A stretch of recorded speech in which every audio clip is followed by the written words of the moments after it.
Probably plug this on Twitter. I'm glancing over my notes real quick.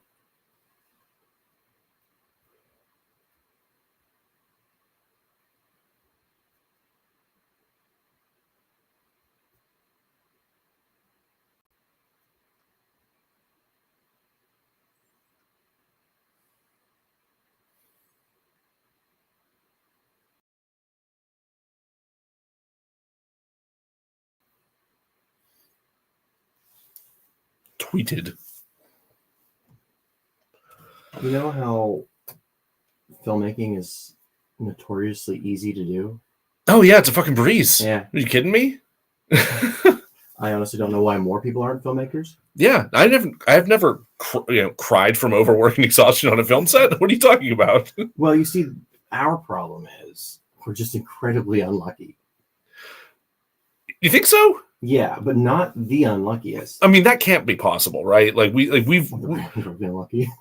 No, we're just poor. Like we're poor. No, yeah, we're poor. We're poor. Yeah. We've made one feature and a bunch of shorts, and we haven't had nearly as much opportunity or resources with which to fuck up, or to be that unlucky with. Let's say, unlike the gentleman who is the topic of our podcast today. Who is the topic of our podcast today, Jack?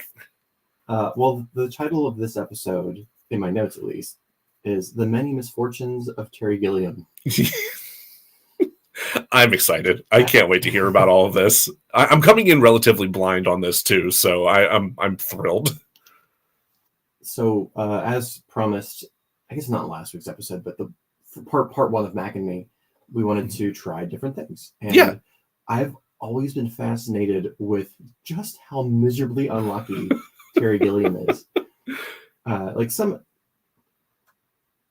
Filmmaking is one of those things where, like, I think a lot of people bring bad luck upon themselves, or like quote unquote bad luck, like misfortunes. Sure. Filmmaking just fucking like it doesn't matter. It doesn't matter how you're prepared. Oh no, it genuinely does not fucking matter. Like when we were filming American Curse, like we ran into so many unexpected fucking problems, and not even just the months leading up to the production, or the year that we delayed the production, or during the production itself. It was constantly just shit that would pop up that we had no way to anticipate. Yep. The only thing I have to add to that is even in my pre-ramming speed days, I still had terrible luck with film. Sure. But having gone through what we did on American Curse, I'm like, oh, that's like easy mode. Yeah. Is what I did before. Oh, we were pulled over by the cops with a fake gun. That's fine. That's fine. we were caught in an abandoned, apartment building. Nothing. You lost your set the day of production. Oh, Jesus. Right, that's fine. That one sounds rough. That was rough.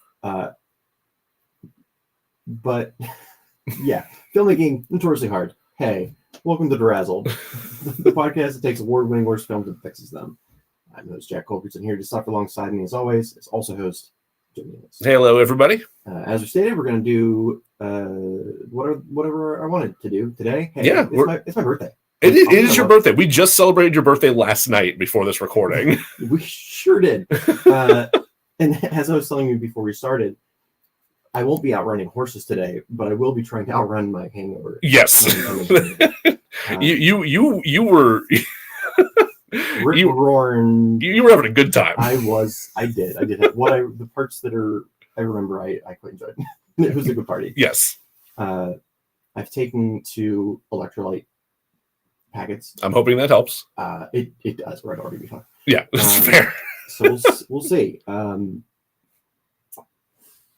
What do you know about Terry Gilliam as like a base level?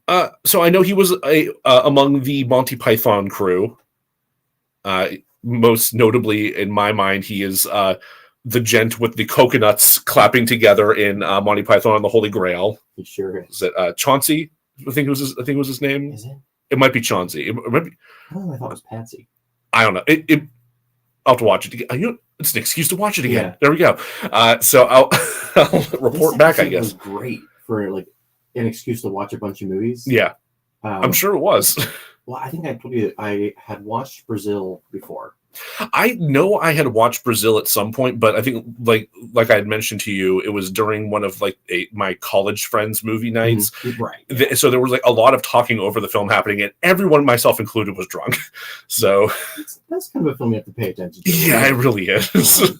It was one of the handful of movies that I watched when I had the death flu in college. Oh God! Or I had like the flu for like a month and a half. Jesus Christ, man! It was. I thought I had it bad when I had swine flu. Jesus. Like other colds came and went, but the flu remained.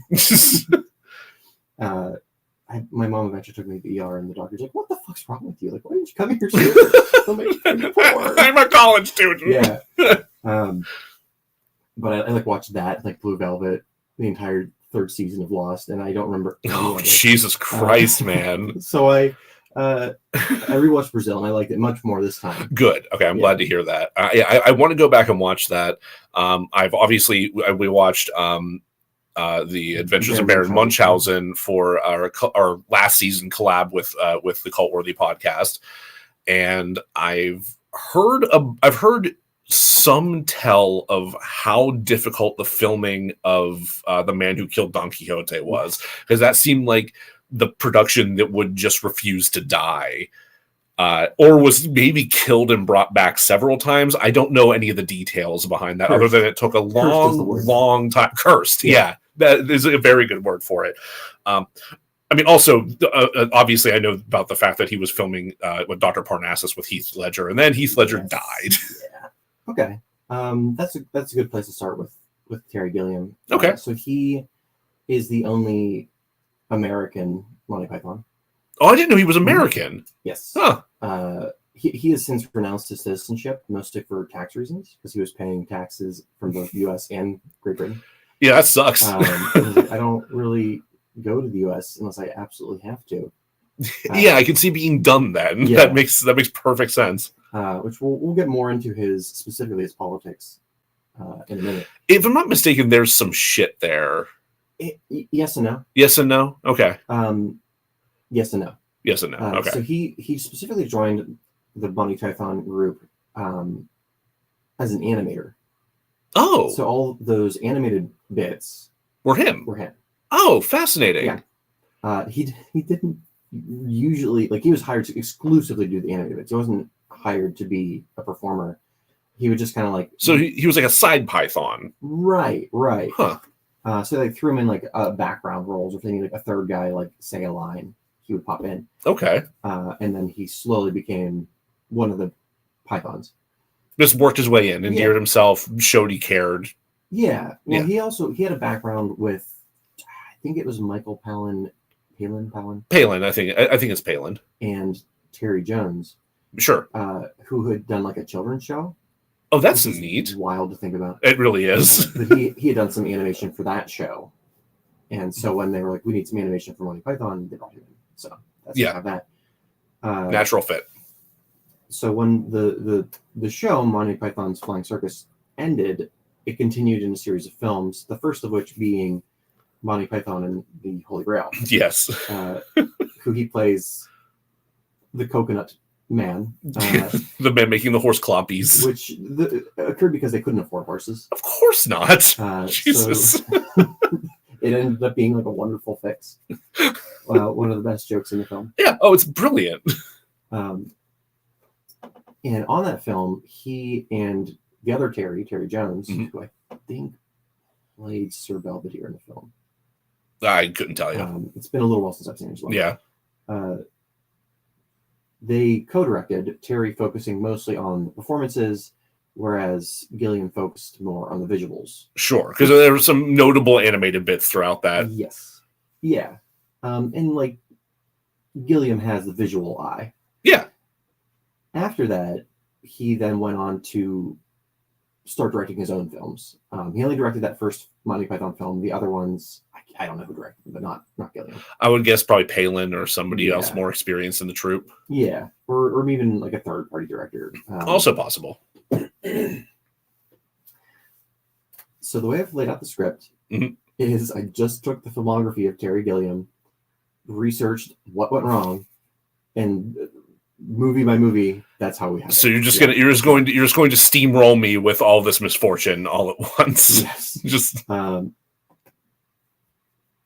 I think it's important to understand him. You need to know something that happened before he. So he wasn't an animator. He didn't start out as an animator. He started out as a poli-sci student. okay. I didn't see that coming. Specifically in the 60s in California.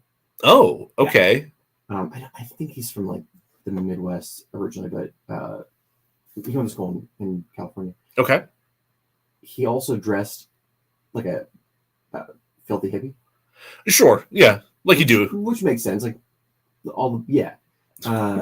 so he didn't have a whole lot of money, or he had like a decent amount of money, but he looked like a dirty hippie. I don't say that as like a derogatory. Just I say that because the cops pulled him over because he looked like a dirty hippie. Yeah, no, it's an aesthetic for sure. Just so he had like a decent car, and because he looked the way he looked, they thought he stole it. Cops are cops, and because it was a nice car, they pulled him over and accused him of first stealing it. Yep. And then when he's like, nope. They're like, oh, so you must have like a rich girlfriend whose dad you're milking for money, which I'm like, that's an oddly specific. That's a weird narrative you just wove. Yeah. Like, oh, so you must have seduced some rich heiress. I assume somebody was working on their novel and we're trying out bits. I don't know. McGillicuddy, you got to stop with this. You just stop bringing your outline on patrol. I don't need you to shop your script to me. Just send it out. He's a freshman. He's a poli-sci major. He doesn't care about your script. So that moment where he had come from like, the Midwest where he's like white, he didn't have any problems being alive. Yeah, no, he's not exactly the most threatened person. Right. Well, in that moment, it kind of broke through his white privilege. Oh. Where he realized, there's like one very vocal bird. Yeah, I just got that too. We normally record a little later, but even still, shut the fuck up. It's kind of whimsical. It's gorgeous outside. Go. It's the last time we're filming during the daylight. He's really vocal. Like, what is happening? I don't know what to do about this. Wolf for bird. You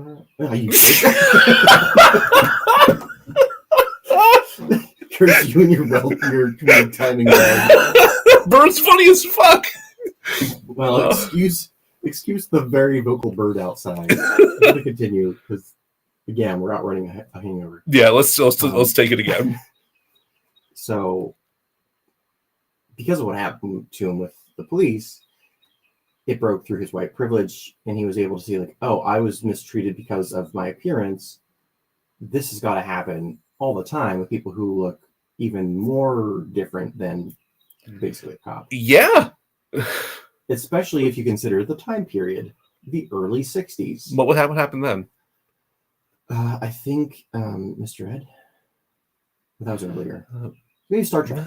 There was some Star Trek in the 60s. That was like later 60s, though, I think. Wasn't it? I was placed it earlier, but I think you're right. I'm pretty sure it was later 60s. No, rights movement. Oh, okay. Fuck. Yeah, the U.S. was kind of going through this wild thing called the Civil Rights Movement.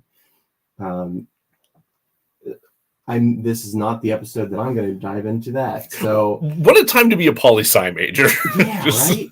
Like, any time in the U.S. is probably a fascinating time to be a poli-sci major, but especially then, when things were so set in their ways and then got flipped on its head. Yeah. Anyway, that's when he was like, "Fuck all this.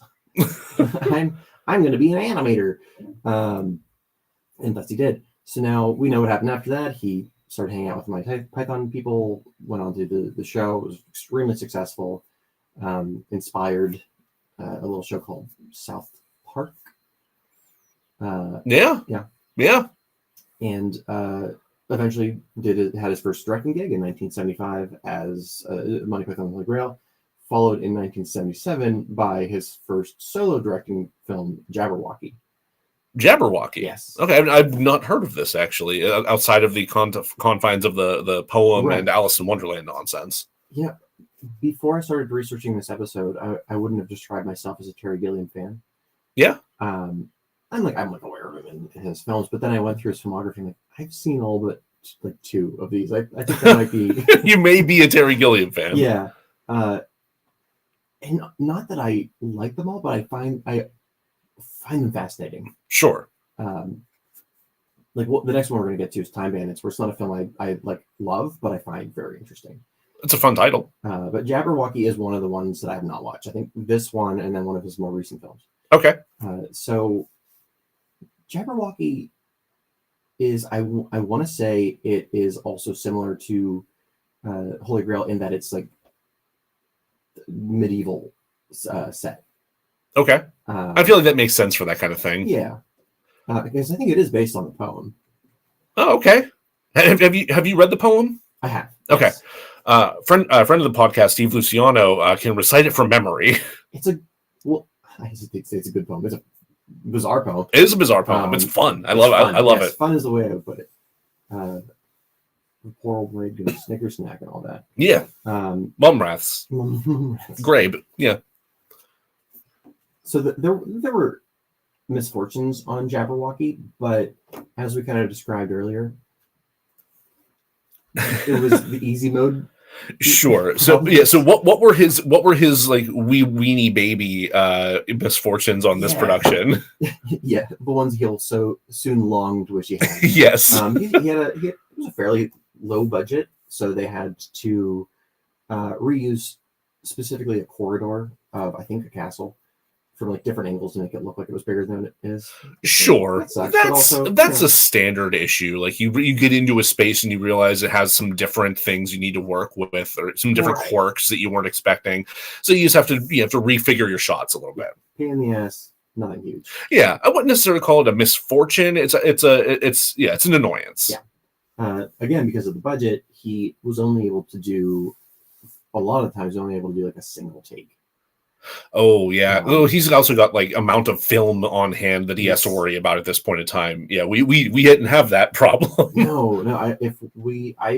I've shot one thing on film before, and that is very much a concern. Where you're like, how much film do we have? How much does it cost? Because it's expensive. Yeah.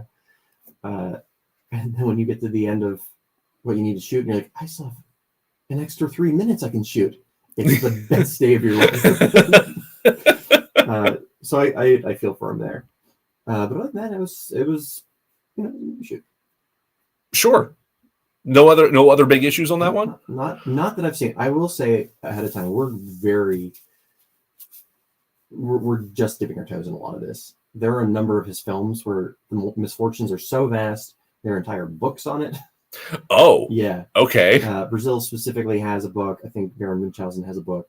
Oh, I would love to read the book on Munchausen. I'd love to.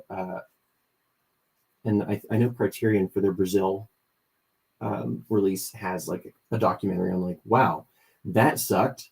I think that's specifically what it's titled. So you know how Criterion releases those things like, man, what a fuck up, or dang, that was hell. Those classy fellas.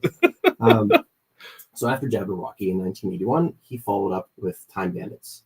Sure. I have not watched this movie in quite some time. I don't believe I've seen it. It's later we'll discuss a one Mr. Matt Damon. Okay. Who is an outspoken Terry Gilliam fan. Oh, I didn't actually know that. Yes. Huh. Specifically for this movie, because he grew up with it. It is geared a little bit more towards children, but at the time,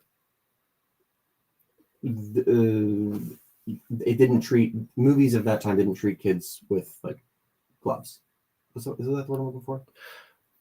So you're thinking. So you're thinking of kid gloves. Yes. Yeah, yes. That's not referring to treating children carefully. That's referring to gloves made of baby goat.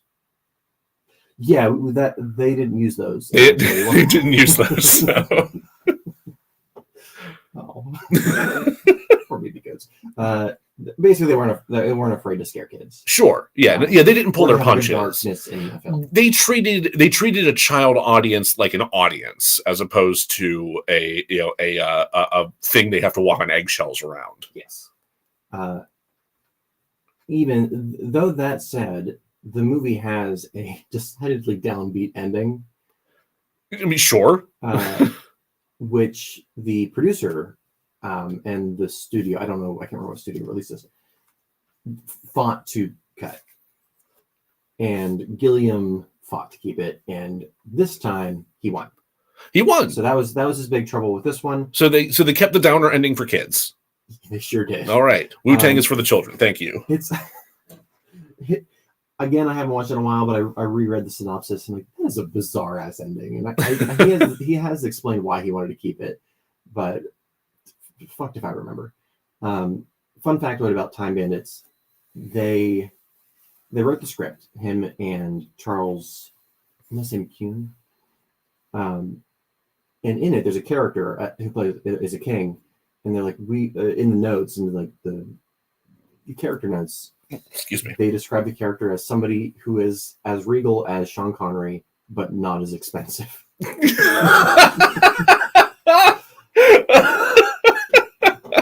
I love to play him. Who? Sean Connery. I was gonna guess that shit. Yeah, Sean Connery read the script and was like, "No, I'll do it.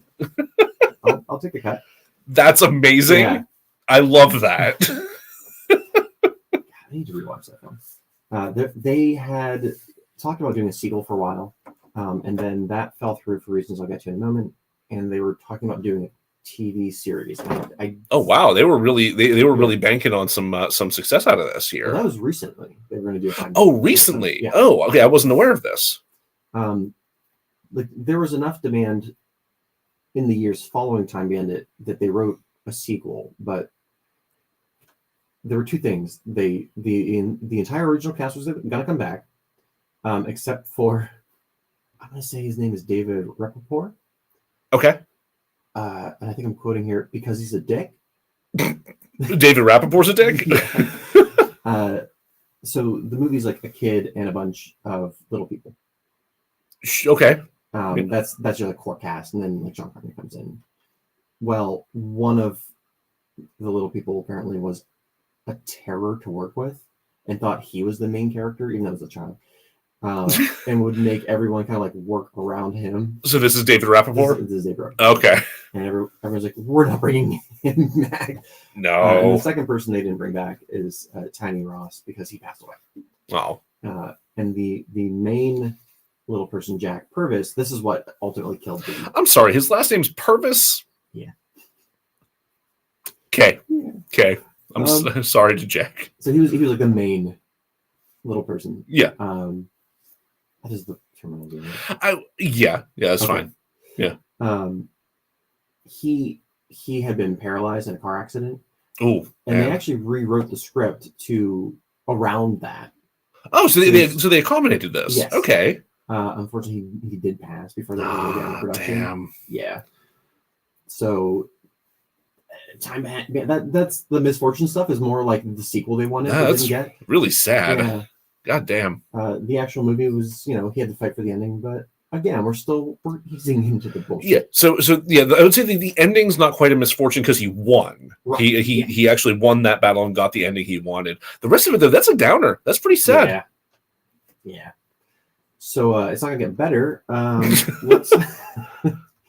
Several years later. Do I need to be drinking during this? Well, the original plan was that I was going to give you a glass of scotch and have you drink every time you felt bad for Terry Gilliam. Yeah. No, I have to drive today. That's not going to drive. I'm already hungover, and it's like 1 in the afternoon. That's fair. So just drink in your heart. I will pretend my heart is scotch. Okay. So in 1985, he did Brazil, which I would say is probably his most acclaimed film. I would agree with that. Yeah. Have you okay? Yeah, I don't remember it well enough. Yeah, like I wasn't able to sit there and give it the attention that it needed for it to really sink in for me. I want to say that there are 3 cuts of the film. Okay. There's the 142 minute film, which is The theatrical. technically it's the 5th cut of the film. We'll get to it, but it's Gilliam's preferred. Okay. Then there's the 94-minute version. There's an hour and a half version of Shorter, this. yeah. Yeah, holy shit. And that version is light spoilers for Brazil. Sure. That one is referred to, I think, Love Conquers All cut, where it basically gets to the point where it's a happy ending, and then there's That just stops. the end. Oh no. Yeah. So in the film, I can see why he didn't want that cut. no, well, it's God. I should have written this down. There's a Twilight Zone episode, one of the more famous ones, but not one that has like action figures. Naturally. That is about I think Civil War soldier who is about to get hanged and is like saved by whoever.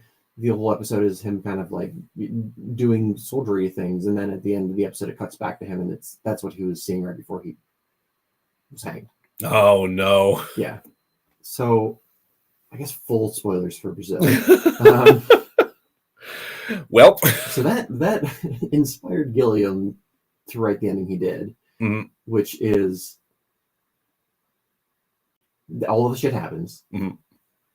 The man and woman finally escape, only to, after that moment, have paratroopers come in and raid them and take them to be tortured. And you're like, that sucks. And then you see, it looks like, and it might actually be the bottom of like a nuclear silo. Like it's huge. Wow. And at the center of it is like a dentist torture chair. Oh, right. Okay. I do remember this image. Yeah. Because Michael Palin comes out in a baby doll mask. Yep. Yeah. That I definitely remember the baby doll mask. I was watching it and I'm like, oh, this is like Silent Hill 4 with the weird baby doll mask monsters. Especially there's a dream sequence where they're on all fours and like chasing after them. Anyway. Oh God. It's a fantastic film. Yeah, I'm gonna need to go back and give that the attention it deserves. Well, so what went wrong during this one? I'm almost there. Almost there. Okay. So the baby doll dentist Michael Palin shows up, is about to torture him when Robert De Niro and his fellow I don't know what they call them. They're like guerrilla mechanics. Guerrilla mechanics? Weird movie. Okay? Robert De Niro plays a guerrilla mechanic. He like intercepts a call for like, my pipes are burst, and he shows up instead of the interesting. Yeah. Huh. And he's like, gotta stick together. Sorry, you said guerrilla mechanic, and my brain jumped to the animal. I didn't think. Film, yeah, I thought of a very different usage of the term gorilla, right. Or a different word entirely. Actually, so I had some fun images of Robert De Niro tinkering in the back of a fucking silverback. Which Gilliam is not above doing that. I wouldn't put it past them, which is part of why my brain did that. But so like, there's a big action sequence. Everyone's saved, and yes, like everyone escapes the horrible dystopian future. Yeah, and then it cuts back to Michael Palin kind of like wiping his gloves off and he's been tortured to death. Yeah, at the end of the film. It's super bleak. Yeah, that's bleak as hell, man. So Universal didn't like that. Sure, as studios typically don't. They wanted a happy ending. So they assigned not one, but 2 editing teams to recut it. What the fuck? There was the regular one, which Gilliam was aware of, and then there's the secret one that he was not aware of. Wait, they did a secret cut behind his back? Yeah. Because they knew he was going to like throw a fit and I don't know. Yeah, there's something in a mechanical gorilla suit. So they had. Look, Gilliam's got a gorilla mech. We can't fuck with him. He can't ever find out about this. So, Universal had cut the film down to 94 minutes, consumer friendly. They hadn't released it yet, and Gilliam and the head of, or whoever was in charge of Universal, fighting back and forth. movie was not being released. So what Gilliam did was he took out a full-page ad in Variety begging Universal to release his cut. Wow. So, all right, I'll embarrass you into releasing it. Yeah. I kind of love that, actually. Yeah. Like, because I was gonna say, like, I'm feeling bad. I'm gonna have some of that heart scotch here until we got to more gorilla Right. shenanigans.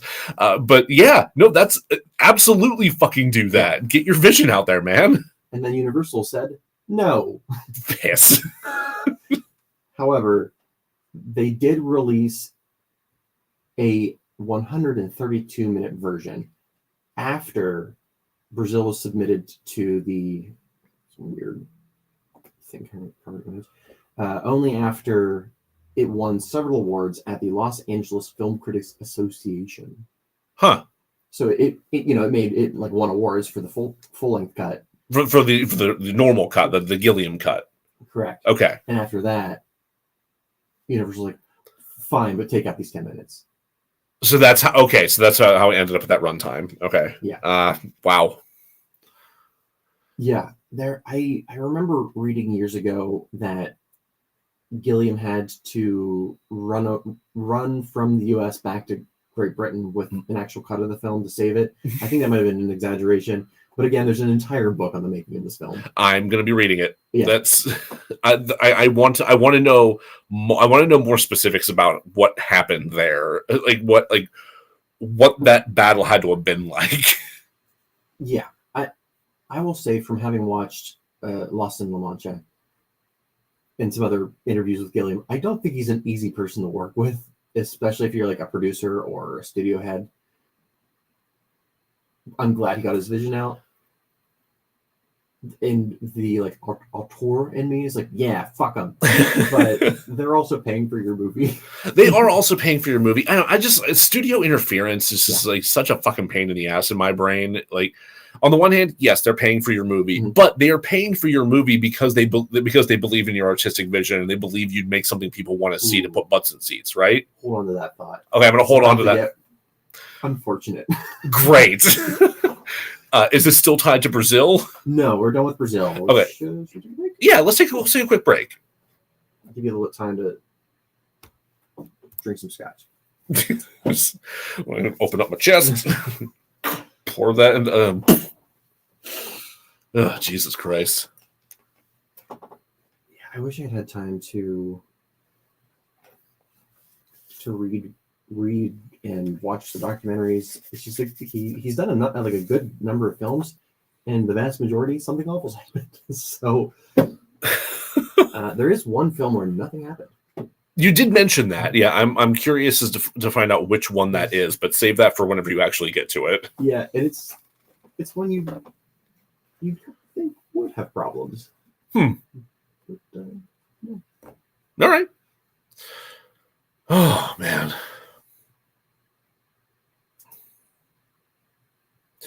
I'm excited for when we finally get around to doing the Assassin's Creed episode.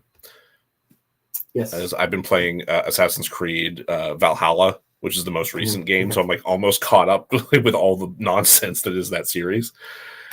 So it's going to be very interesting to finally like put pen to paper on that script.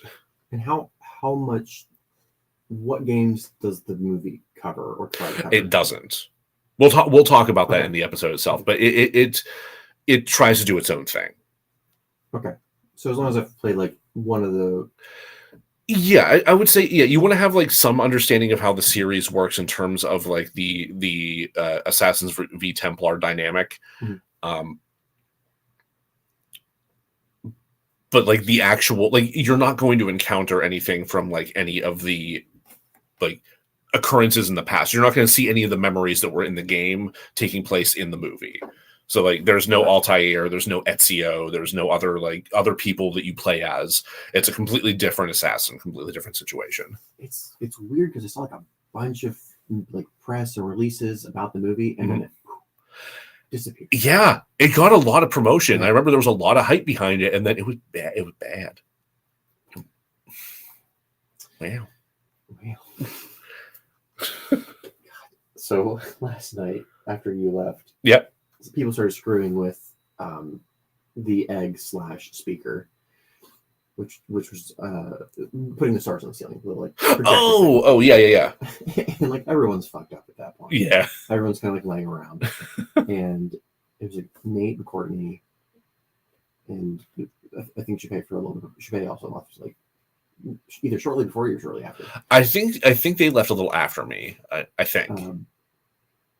The problem with the egg Mhm. is it's finicky. Okay. It's finicky. Like how so? The power cord that goes in the back of it. Oh, if that's you, like look at it the wrong way, it just shuts off. It gets nervous and just kind of clams up. Right. Yeah. And then you have to like turn it back on, resync your phone. Yeah, that's finicky's a good word for that. And people just started to like pray to the egg, like, worship the egg. Don't anger the egg. Almighty egg, please play my song to completion. Every time it shut off, everyone was like, "Ah!" Like, I don't have to hold this all last night. That's amazing. And so I was like, you know, for your next birthday, I'm gonna get you a better egg. I'm like, don't. This is fantastic. Did you see what just happened? Yeah. All right. I wish I'd recorded that shit. All right, you ready to jump back in? Let me skim this section real quick. Sure. Yeah, go for it.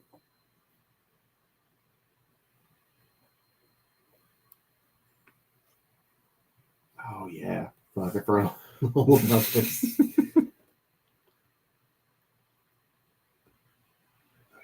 Okay. All right, ready? All right, welcome back. We are covering the many misfortunes of Terry Gilliam. That we are. We've just gotten through Brazil, so I'm excited to see what comes next here. Do you know what movies? I don't. No, I don't know the chronology of his releases. Yeah, I kind of have it separated in my head as like early, middle, newer. Okay. And I would say this is probably the turning point in his career, or the first turning point, because even though Brazil was a clusterfuck, it still got him a lot of awards and acclaim. Kind of the ability to do his weird, because his movies are weird. Yeah. Oh, absolutely. So he followed up Brazil with 1988's The Adventures of Baron Munchausen. Oh, so Munchausen was next. Okay, I didn't realize that was right after Brazil. Yeah. Okay. And I'll put it like this. So because of, even though Brazil was successful, because of that shit, and because, you know, he called out a studio exec in Variety. Yeah. He was given this movie, and with the way that went with Baron Munchausen, he lost a lot of the power that he built. Sure. So this is famously the movie that is dangerous for children to be on. Specifically, Sarah Polley. She plays the lead actress, little girl. Right. Not Baron Munchausen. That would be hilarious. That would be hilarious. Very different movie. She came out later, and I'll get to when exactly, because it's important when. Mm-hmm. But she later came out and said that it was a very dangerous set to work on. They work a lot of overtime, a lot of the explosions. It's a pretty actiony movie. It is. There are a lot of big action set pieces in this movie, and and it's all practical. It's all like it's fairly dangerous in a lot of situations. Yeah. Gilliam disagrees. He said it was a very safe set. Blah blah blah blah. I'm gonna lean with, I don't think he thinks he's lying. I think that's a good way to look at it. Like, he, in his mind, he did everything that he could do to make sure it was safe. Yes. That doesn't mean it was safe. Correct.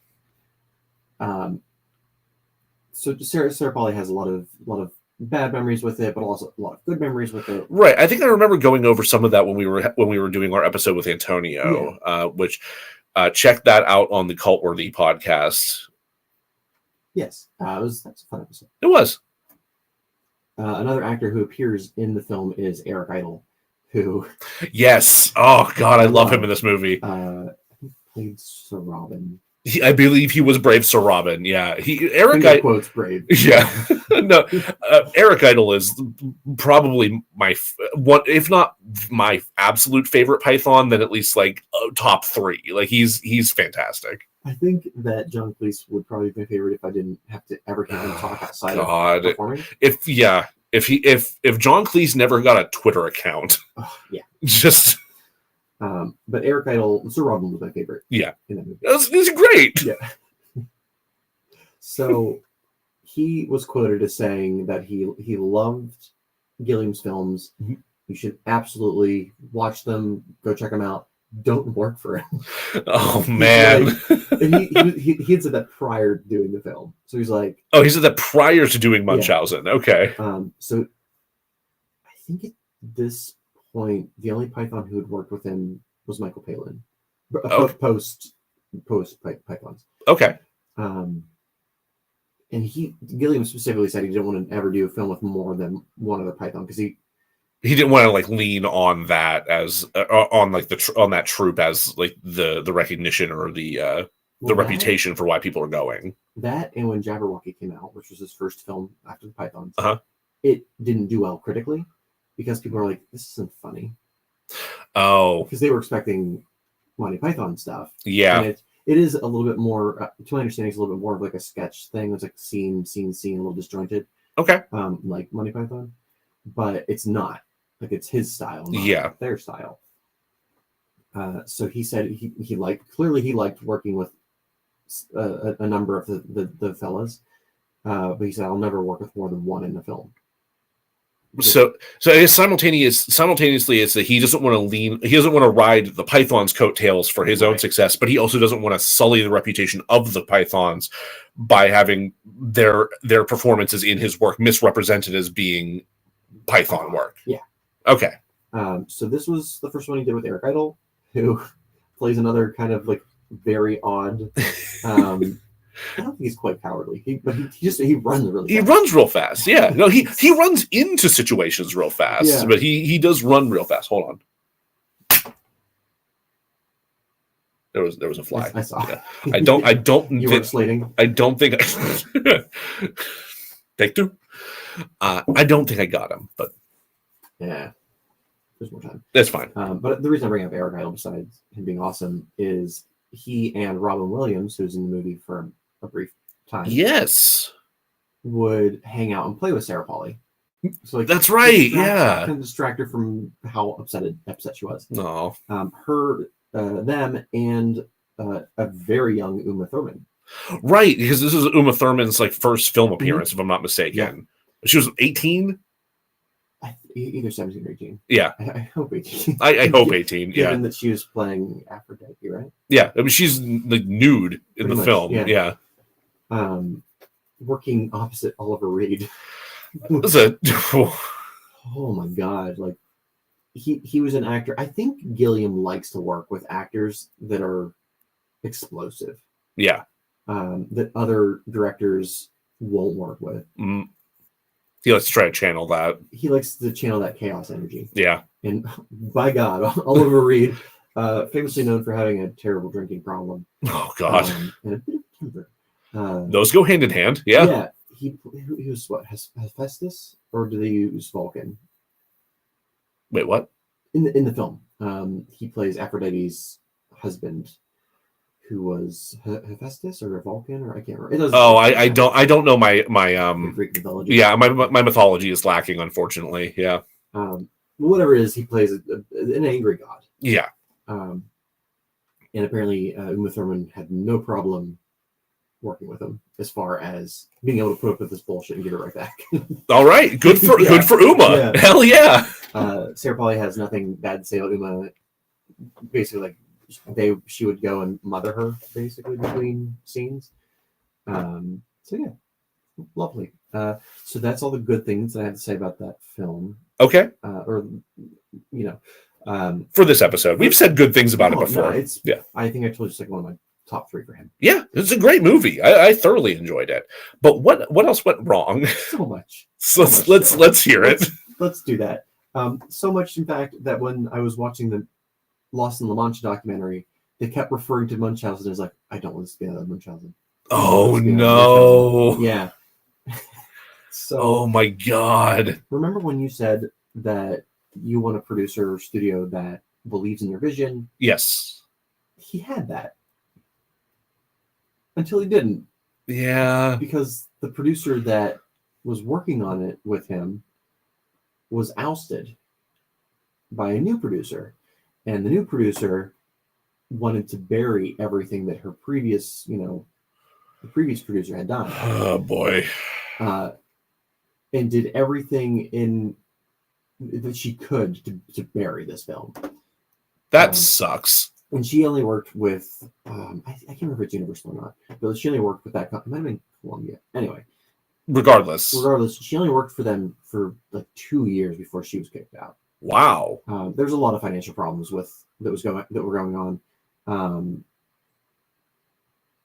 That the movie business in the 80s, sure. Right. Like it was going on with the previous producer, and she kind of like inherited that issue. Yeah.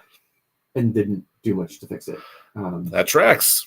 So at one point, the puppeteers for this film were promised a bonus if they were able to get the puppets done on time.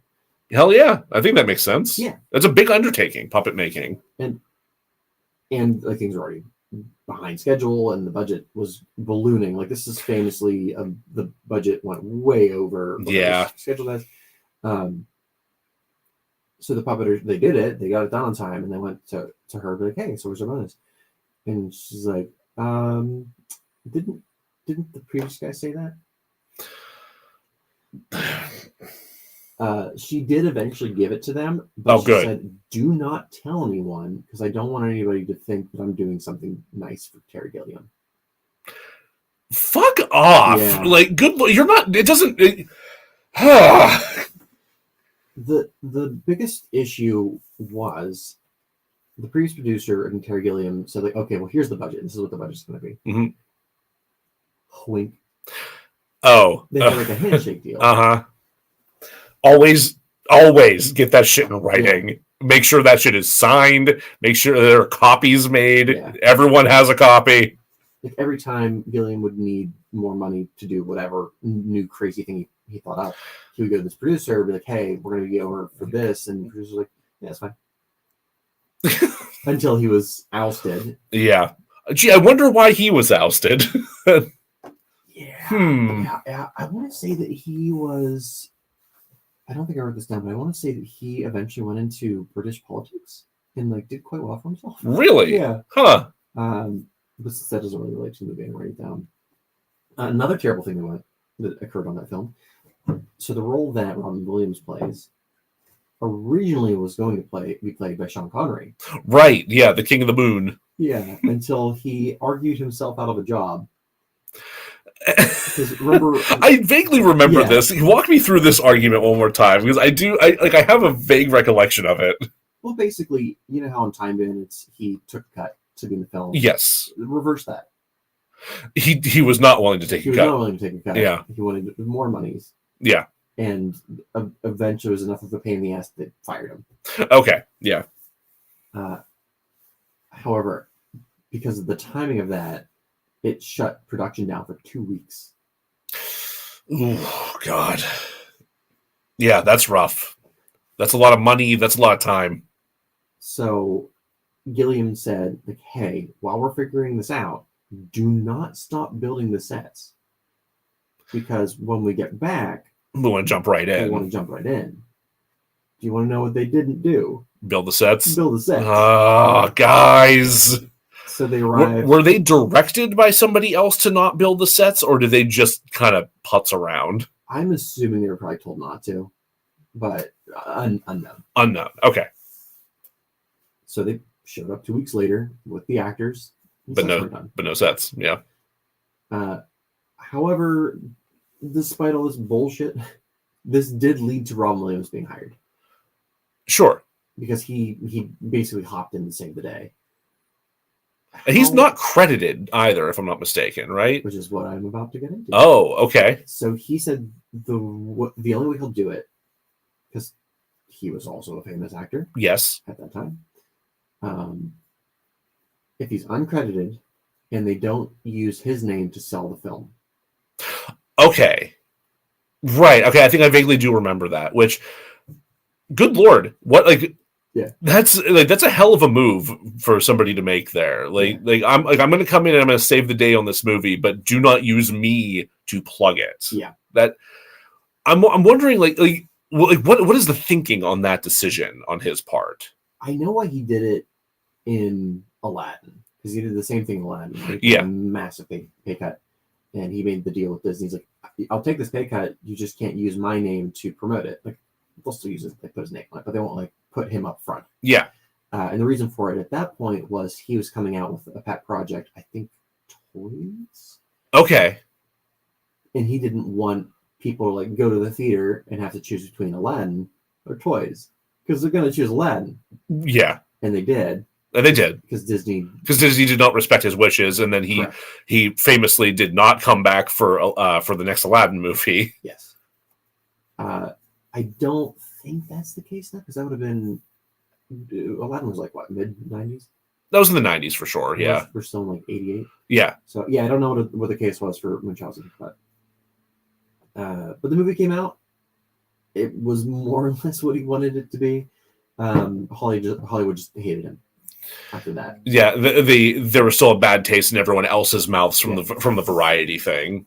There was that, and it went way over budget. Yeah. It was known as a problematic set. The like 2-week debacle, all of that, just kind of people weren't willing to give him money to make a Gilliam film. Man.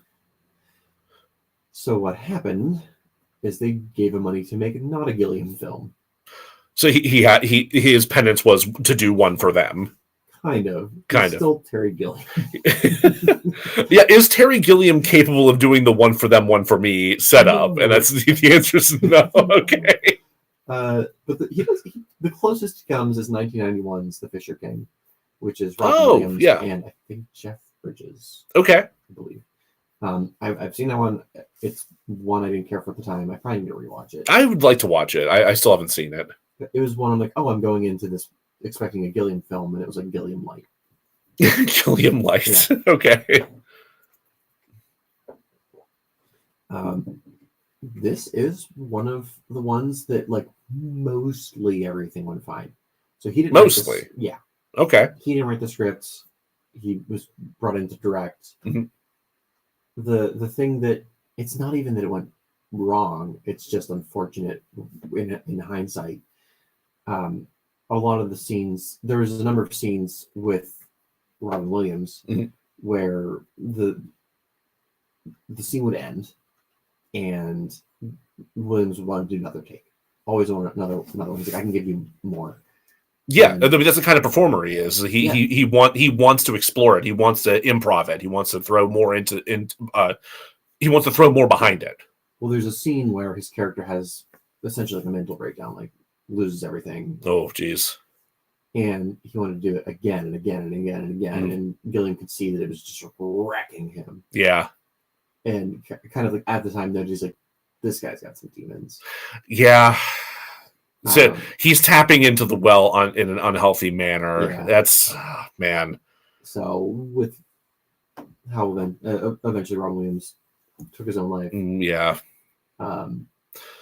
Extra unfortunate. Yes. That, God. So not hurtful to the film itself, but awful. Yeah, that just in and of itself is difficult to experience and is, I mean, even in the moment, like really unfortunate and kind of upsetting. Yeah. And then in retrospect, more so. That is, that's hard. Yeah. So he didn't do another film for 4 years, which isn't bad. Yeah, no, that's a typical gap for a lot of directors. But he was able to do a film that was more along what he wanted to do. Sure. And that's 1995's 12 Monkeys. Okay, now this one, if I remember correctly, has a lot of acclaim behind it. I very much enjoy it. I can't remember if it has acclaim or not, but it's really good. The way that Gilliam was able to do it was he took a massive pay cut. Okay, that's one way to go about it. Yeah. His only request was that if he's going to basically do this movie for free, that he get final cut. Yes. They did. They gave it to him. Good. Yeah. I'll pause for 1 second to read every minute. Sure, go for it.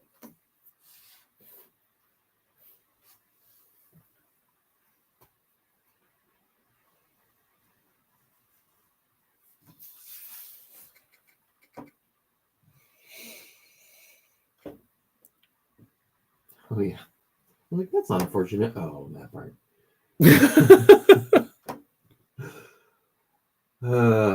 My old nemesis. We returned. Okay. 1995 12 Monkeys. So as I said, he took a massive pay cut. Yeah. I think Bruce Willis also took a big pay cut. Really? Yeah. Huh. What is amazing is that Brad Pitt didn't have to take a pay cut because he wasn't famous yet. No, he wasn't. Yeah, this is very early Brad Pitt. So yeah. Well, during the middle of filming is when all of his movies came out that made him famous. So they basically got Brad Pitt for like a huge discount. They got in right under the wire. Yeah. So not Misfortune, Fortune. Yeah, that's great. Yeah. And it's I don't quote me on this. I could be wrong, but I feel like Brad Pitt did get some kind of award nomination for this. Possibly, but yeah, we could look into that later. But yeah, I'm pretty sure you're right about that. But he took the role extremely seriously. He went and hung out at mental institutions, did a lot of research. It's one of my favorite performances of his. So anyway, when they first released the film, the first cut of the film, it appeared to not do well at screenings. Okay. And the studio asked for major changes. However, the producer, Charles Roven and Terry Gilliam, who also attended these screenings, would talk to the audience members afterwards. And while they had some issues with it, they generally loved the film. They just felt like shit afterwards. It's a real fucking downer, but I loved it. Yeah, yeah. So it's like, I feel like this movie punched my mother in the face, but man, it was a good time. It's not a happy film. So Gilliam made some cuts, but again, he had final cuts, so he didn't do more than what he felt he had to do. Sure, he did the minimum in terms of what he felt he had to cut without sacrificing what he wanted out of the movie, which good. And you know what? When they released it, it made 5 times its budget. Fuck yeah! There we go. So you're thinking, hey, nothing bad happened there. That's wrong. Horses. God, fuck. They tried to kill Terry Gilliam, and I hate them for that.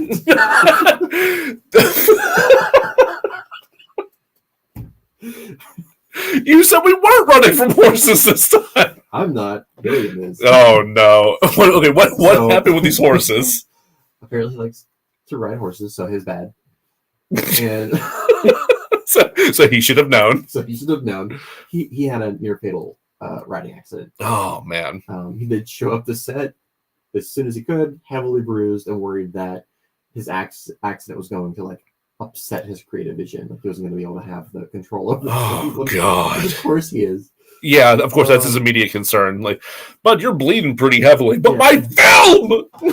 That reminds me. I don't know how I ended up on this set of TikTok, but TikTok thinks that I am a massive wrestling fan.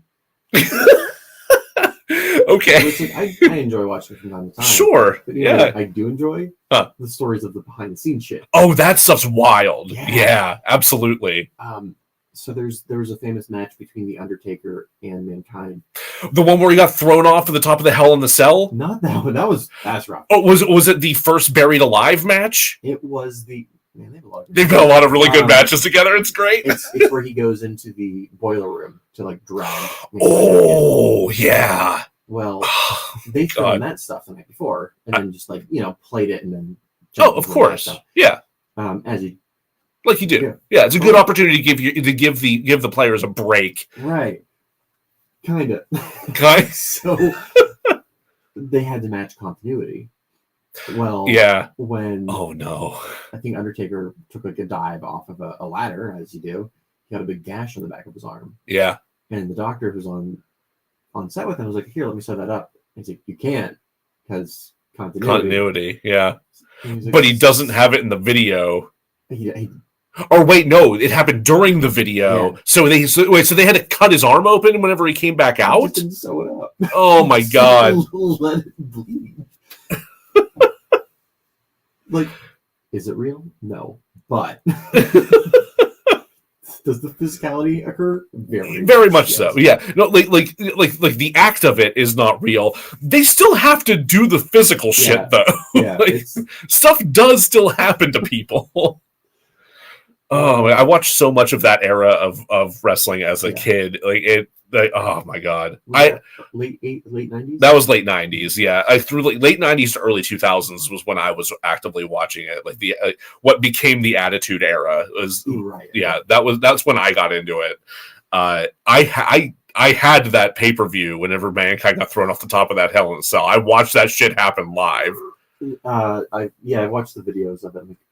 You should. How are you alive? Mick Foley, by all accounts, should have been dead long ago. But He's still alive, right? Yeah, he's still kicking. Yeah, all the other wrestlers who've passed, he is still alive, and I'm glad he is. He's a great guy. Apparently, he seems like a really nice guy. Yeah, which I've always known him as that personality. So when I got to see him in early Mankind, where he's just out of his gourd, crying, and laughing at himself, this is terrifying. Yeah, he goes so far into his characters, even fucking Dude Love, he really leans in. Anyway, for podcast one of the podcast wrestling, ouch.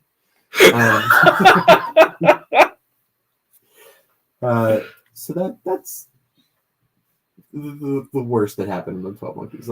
It's really bad. Yeah, that's really bad. I mean, I'm glad that nothing actually related to the production was that bad, but still, he could have died or been paralyzed or something. That's. So this brings us to 1998's Fear and Loathing in Las Vegas. I always forget this is a Gilliam movie.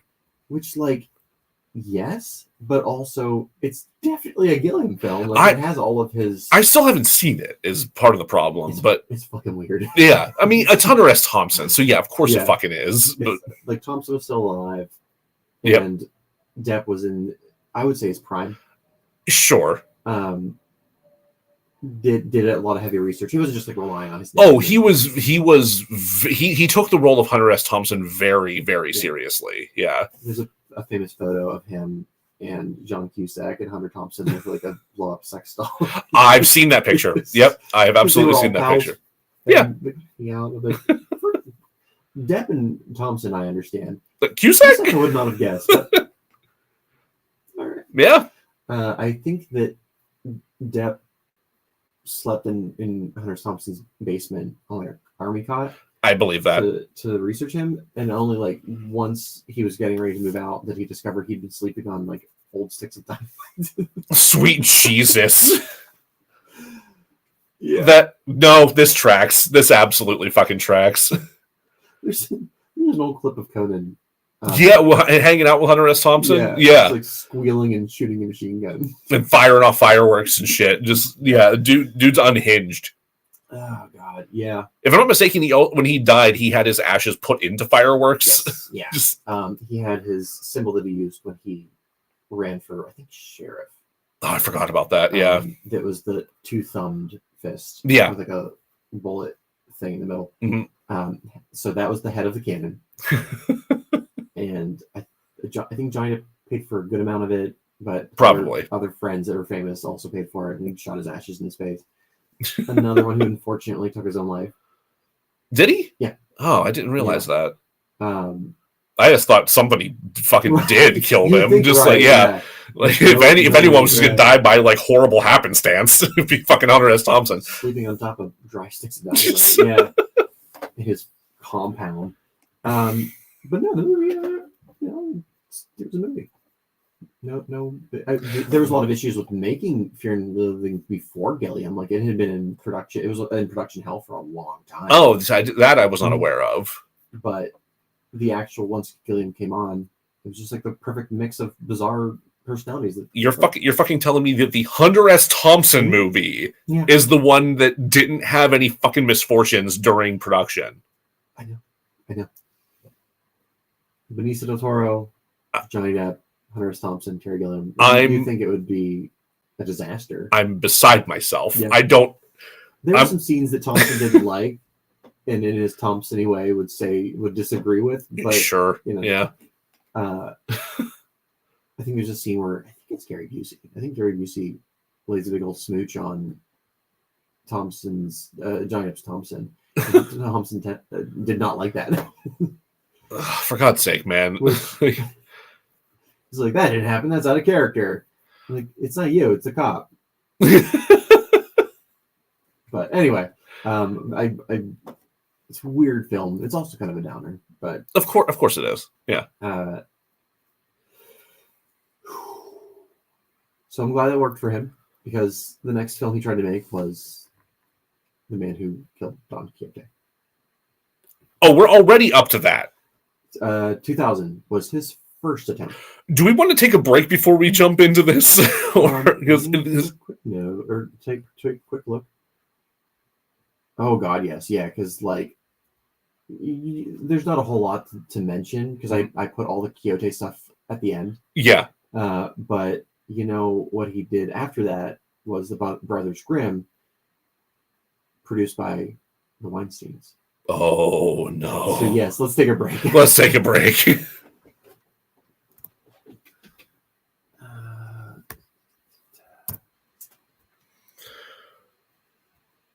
Oh, Jesus Christ.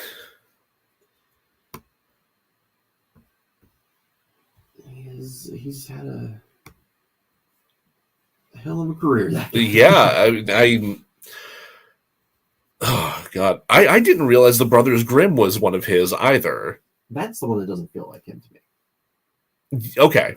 And I think there's probably good reason for it. Okay. Yeah. How are my energy levels? Because I'm a little lower than usual. Yeah, I think your voice is a little quieter than normal. It's a lot of talking. There's a lot of talking. I mean, given like I can boost some of that in post, but all right, I'll try to speak up a little bit. Yeah, the more you're able to speak, like, you know, with better volume and more clarity into the mic, that the better it's going to be in post. Especially like toward the end of sentences. I think you and I both have like a vocal fry issue where we kind of trail off a little bit at the end of a sentence. I definitely do, especially when I'm tired. Yeah, no, we both do it like all the time. Like, let me read over this real quick before we. Let's freshen up some city water as well. Yes. While you're reading that over, I'll do that.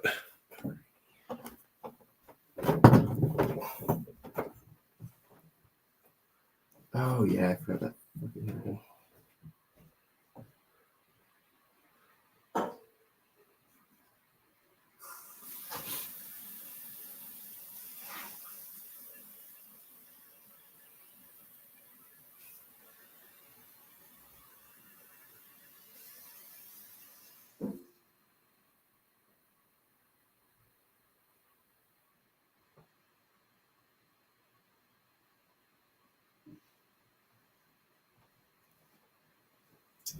Would you do me a favor and look up Samantha Morton?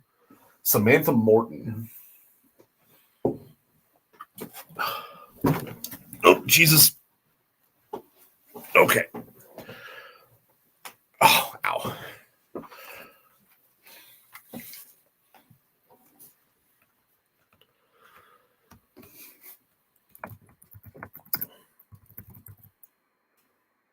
English actress? Yes.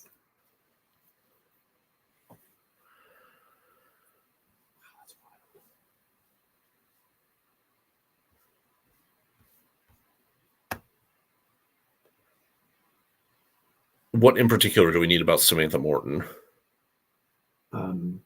Just her face. Just so you know what she looks like. All right, yeah. I guess in the 2005. I don't know if it's like a newer picture or not. I've got a picture of her. The picture on her Wikipedia is from 2008. Yeah, that's good enough. Okay.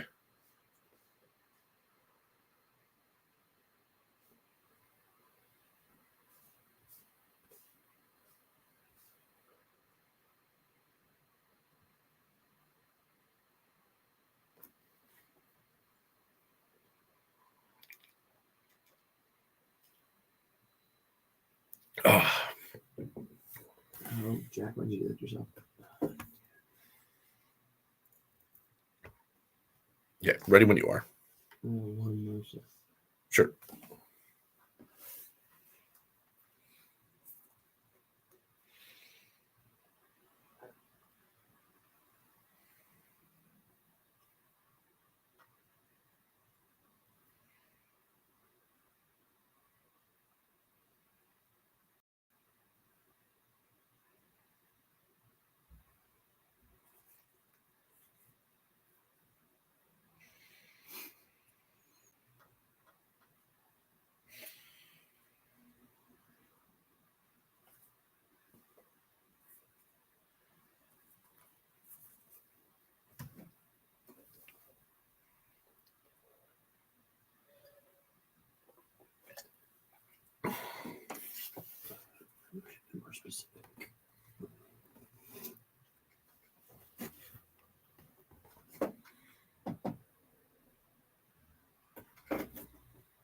Okay, put these on, and I'm ready to go. Okay, let's do a quick Instagram check-in. How are we doing on Instagram?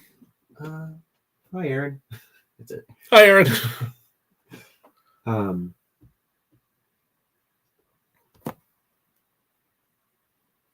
right. Hey, The Brothers Grimm. The Brothers Grimm. Let's do this. It is one of the films I like the least of his. Okay. So just establishing timeline again.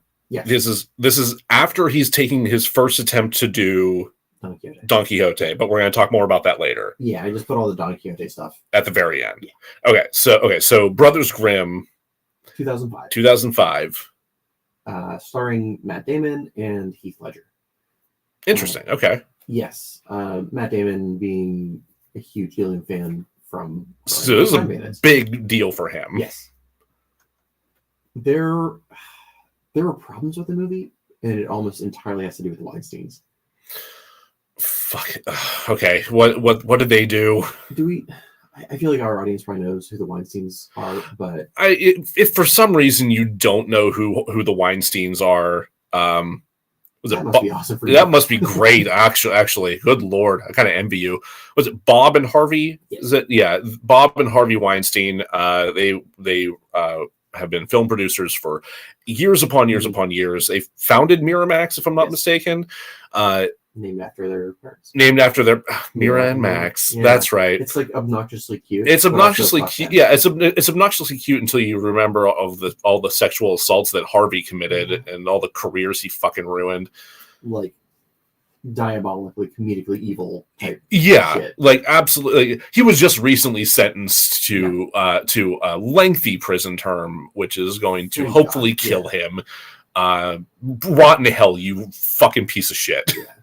Which is really upsetting because Miramax was a fantastic studio. Dude, so much great film came out of Miramax. It's god damn it. They produced all of, up until the point of which he was running from the law. Yeah. Produced all of Tarantino's films. Did a lot of like indie-ish or indie films. They were responsible for Kevin Smith's career. Yeah. Yeah. The flip side of that is, and Miramax was the parent company was Disney.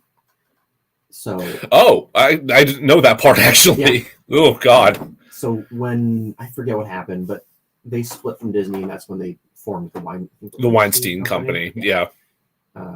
Which doesn't exist anymore. No, I don't believe it does, and nor should it. No. So this, I think this would have been still under Miramax. I can't remember for sure. It doesn't matter. Possibly. I'm not. Yeah. Regardless. Yeah. The flip side of Miramax, they brought in a lot of great movies that would otherwise not have been made. Yeah. They were also obnoxiously hands-on. Yes. Which is a problem when you have directors that are more in the vein of an auteur. Because Harvey would totally re-edit films, if I'm not mistaken, which sucks. The only person that he really didn't fuck with was Tarantino. Yeah. Like, which on the one hand I get it, yeah, but also, hey, maybe don't do that for anyone else either. That's not your place. Like a lot of studios will fuck with filmmakers and what they're trying to make, but not as bad as Harvey did. Yeah. Specifically, I think where it's obnoxious, if not downright problematic, is when he would buy a foreign film that was already made. To release in the United States, and he's like, American audiences are dumb. We've got to recut this so that they can digest it. Either dumb or impatient, like if it's a longer movie, he'll cut it down, or if like there's some scenes that would upset in a traditional middle America audience, he would cut it. I hate that approach to filmmaking and film distribution. Because not only is it fucking insulting to audiences, but it becomes a self-fulfilling prophecy to where audiences just become trained to expect this stuff. Yeah. God damn it. It makes me so angry. Have faith in your fucking audience. Yeah. Anyway. Maybe this is just me. I like a movie that challenges me. Yes. Like, confront me with shit. Make me feel something. Like, God damn it. Like, I don't want to be treated I don't want to be treated with fucking kid gloves. Yeah. Just like those baby gloves. Yeah. Yes, they're soft and nice. Also, you have to murder a baby goat to get them. That's really the downside. That's really the downside there. And just save the baby goats. Make good films. Like I said earlier, the first time I watched the Fisher King, I didn't really care for it, but I want to try it again. Yeah. And we just had a very long conversation with Antonio about this. Yeah. The first time I didn't like it, but it challenged me enough that I do want to try it again. Maybe I'll still dislike it. But, maybe. I like Brazil much more now. One, because I didn't have the flu, and because I'm a little older and more knowledgeable and understand greater societal blah blah blah. Anyway, yeah, the Brothers Grimm. Oh dear. First issue right off the bat, Gilliam and his writer Tony, I'm going to say Crisoni, are not credited for writing the screenplay, even though they did, because the Writers Guild of America is bizarre.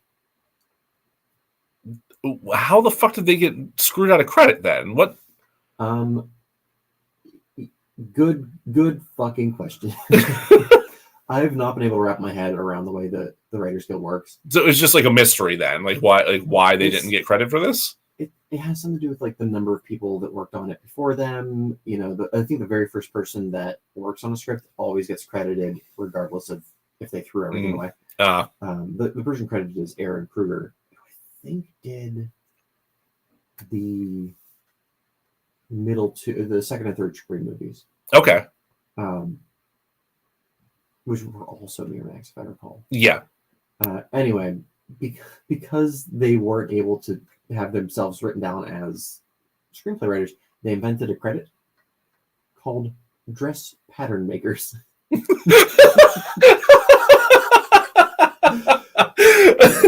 I love that.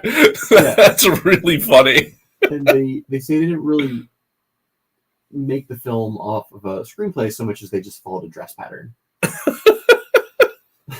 Which that's one way to do it, I guess. That's really good. Oh my god. Oh man. So some of the Weinstein's involvement.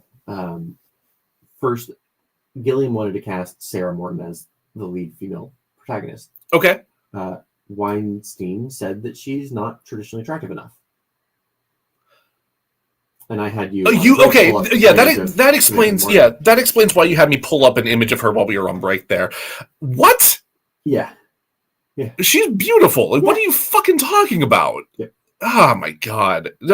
Don't listen to a fucking rapist whenever he tells you like a woman's pretty or not. Like, god damn it. I can't remember. Yeah, but I know they didn't know at the time, but like, I'm so angry. Another way they affected casting is Gilliam likes to work with people he's worked with before. Right. Yeah. He has and most directors have like a stable of people they typically work with. Yeah. Not that actors are horses, but most of the time not. You like form a common language. You kind of know what to do with it. Anyway. Yeah, you know how to work together. I want to say it was for the Matt Damon part. I could be wrong, but I think Johnny Depp was supposed to be cast as the Matt Damon part. And this is wild to think about, but he wasn't famous enough at the time. And also, the Weinsteins basically made the career of Matt Damon and Ben Affleck. That's also true. Yeah. So. God. Another thing he did is Damon wanted to have like a nose prosthetic to make him look. I don't know. Some not like Matt Damon, I guess. So when they did that joke in Ocean's 13 about Ocean's 13. You haven't seen Ocean's 13? No. There was a whole bit about Matt Damon's character wearing a fake nose and how he like transforms into a different fucking person whenever he's wearing it in the midst of this film. And that like there's this continuous joke about how the nose plays, like it actually like the nose actually works. Is that a fucking reference to this? It might be. It might actually be. It's weird because Johnny Depp also wanted to have a nose prosthetic on a number of his films. Really? Yeah, both of them, if I recall correct, at least definitely Johnny Depp has said the reason he wanted that was he didn't want to be cast based on his looks. I don't like that I'm going to say this, but good on Johnny Depp. Yeah. And similarly, it was Sleepy Hollow specifically. He wanted to have a prosthetic nose to play. That I feel like makes some sense. Like you kind of described with a crooked nose. Yeah, and described as very unattractive. Yeah, no, he's supposed to be. Yeah, he's supposed to be like a spindly, unpleasant looking motherfucker. Yeah. Like I always thought it was kind of weird to cast Johnny Depp in that role. Not that he wasn't good, but that's actually one of my favorite. I really liked that movie. Sleepy Hollow was solid. That just scared me as a child. Yeah. Or teenage. Anyway, Johnny Depp agrees with you. He should have looked like a goober. Fucking weird. All right. Well, in this, the Weinsteins said, like, why are you going to cover up our pretty boy, Matt Damon, with the nose? Absolutely not. But it was Matt Damon's idea. Yeah, no, he wanted it. Matt Damon wanted the nose plays. Come on. You know what is the best part about kind of the reverse situation of what happened with Brad Pitt? What? So Johnny Depp wasn't cast because he wasn't famous enough. While they were filming the movie, you know what movie came out? Oh God, Pirates of the fucking Caribbean. Yeah. It's absolutely right. So the opposite of Brad Pitt, who became famous while they were filming with him, they didn't cast Johnny Depp, and he became a megastar. It's also insane that the idea that Johnny Depp was not famous enough in 2005, even before Pirates of the Caribbean, I think is an insane assertion. Yeah. That's dumb. I agree. They also fired his cinematographer, Nicola Pecorini. Nicola Pecorini. Yeah. Oh God, I'm really hungry now. I'm just thinking about Pecorino Romano cheese, which is my favorite cheese. I haven't heard of it. Oh my God, it's so good. It's like you know how Parmesan has like that kind of bite to it. Yeah, it's bitier. It's bitier, but it has more pungent bite to it. It's chompy cheese. Yeah, man. It's so good. Oh my God, Nicola Pecoroni. I'm gonna keep going. So at one point, the fight between Terry Gilliam and the Weinsteins got so bad that they shut down production for 2 weeks. What? 2 weeks again? It's a weird number, but yeah. How does this keep happening? I don't know what was resolved or not resolved, but eventually the movie got stuck so bad at the editing phase. Oh, okay. That Gilliam left the movie for 6 months to make the movie Tideland. Tideland? Yeah. I've never even heard of this. It's a lesser-known film, but I do enjoy it. Okay. I was at the Exchange yesterday and found it in the horror section. I'm like, is it? Yeah. All right. I thought it was just like a very dark drama, but there's the tan Jeff Bridges. Oh God, I'm gonna have to look up Tideland. Yeah. All right. Well, we're gonna get to that in a minute. So he did Tideland, came back, and they finished. I think he probably at that point he just gave up. He was like, just fucking put the film on. Yeah. At this point, he said to wash his hands of it. Yeah. Which I have a quote for it. But first, so Lena Headey was in this film. Lena Headey, really? And during the Me Too movement, was she cast instead of Samantha Morton? I don't know. I thought that she was the evil witch, but I haven't seen this movie in a long time. Okay, she could have been the evil witch. Now that you mention it, anyway. So she did during the Me Too movement. She came out as saying the Weinsteins bullied her, and I cannot remember. And we'll get to this. I can't remember if she said that her or that Gilliam bullied her too. I think she did. Huh. This is where we start to see more of the bad side of his politics. Because he's very liberal. Okay. There's in one of the behind the scenes features of Tideland, he finds out that George W. Bush won re-election. And yeah. Fucking lost his mind. Oh God. He shut production down for that day. God. Yeah. He had a video journal, and that day just was it's just him screaming and just being upset. Wow. Not to say you can't be liberal and a misogynist. Yeah, those things are not mutually exclusive. No. Especially in the early 2000s. Are you fucking kidding me? Yeah. So I think he's a director that the movie is really more important than every other thing in the world. Yeah, that is kind of a pitfall you can fall into. I will say that's not true, and it's probably especially not true on the fucking Brothers Grimm. Fair. Yeah. Yeah, actually, that tracks. Given the experience he's having with the Weinsteins, yeah, he probably wouldn't give nearly as much of a shit about this fucking movie. I think there's more there, but I didn't write it down.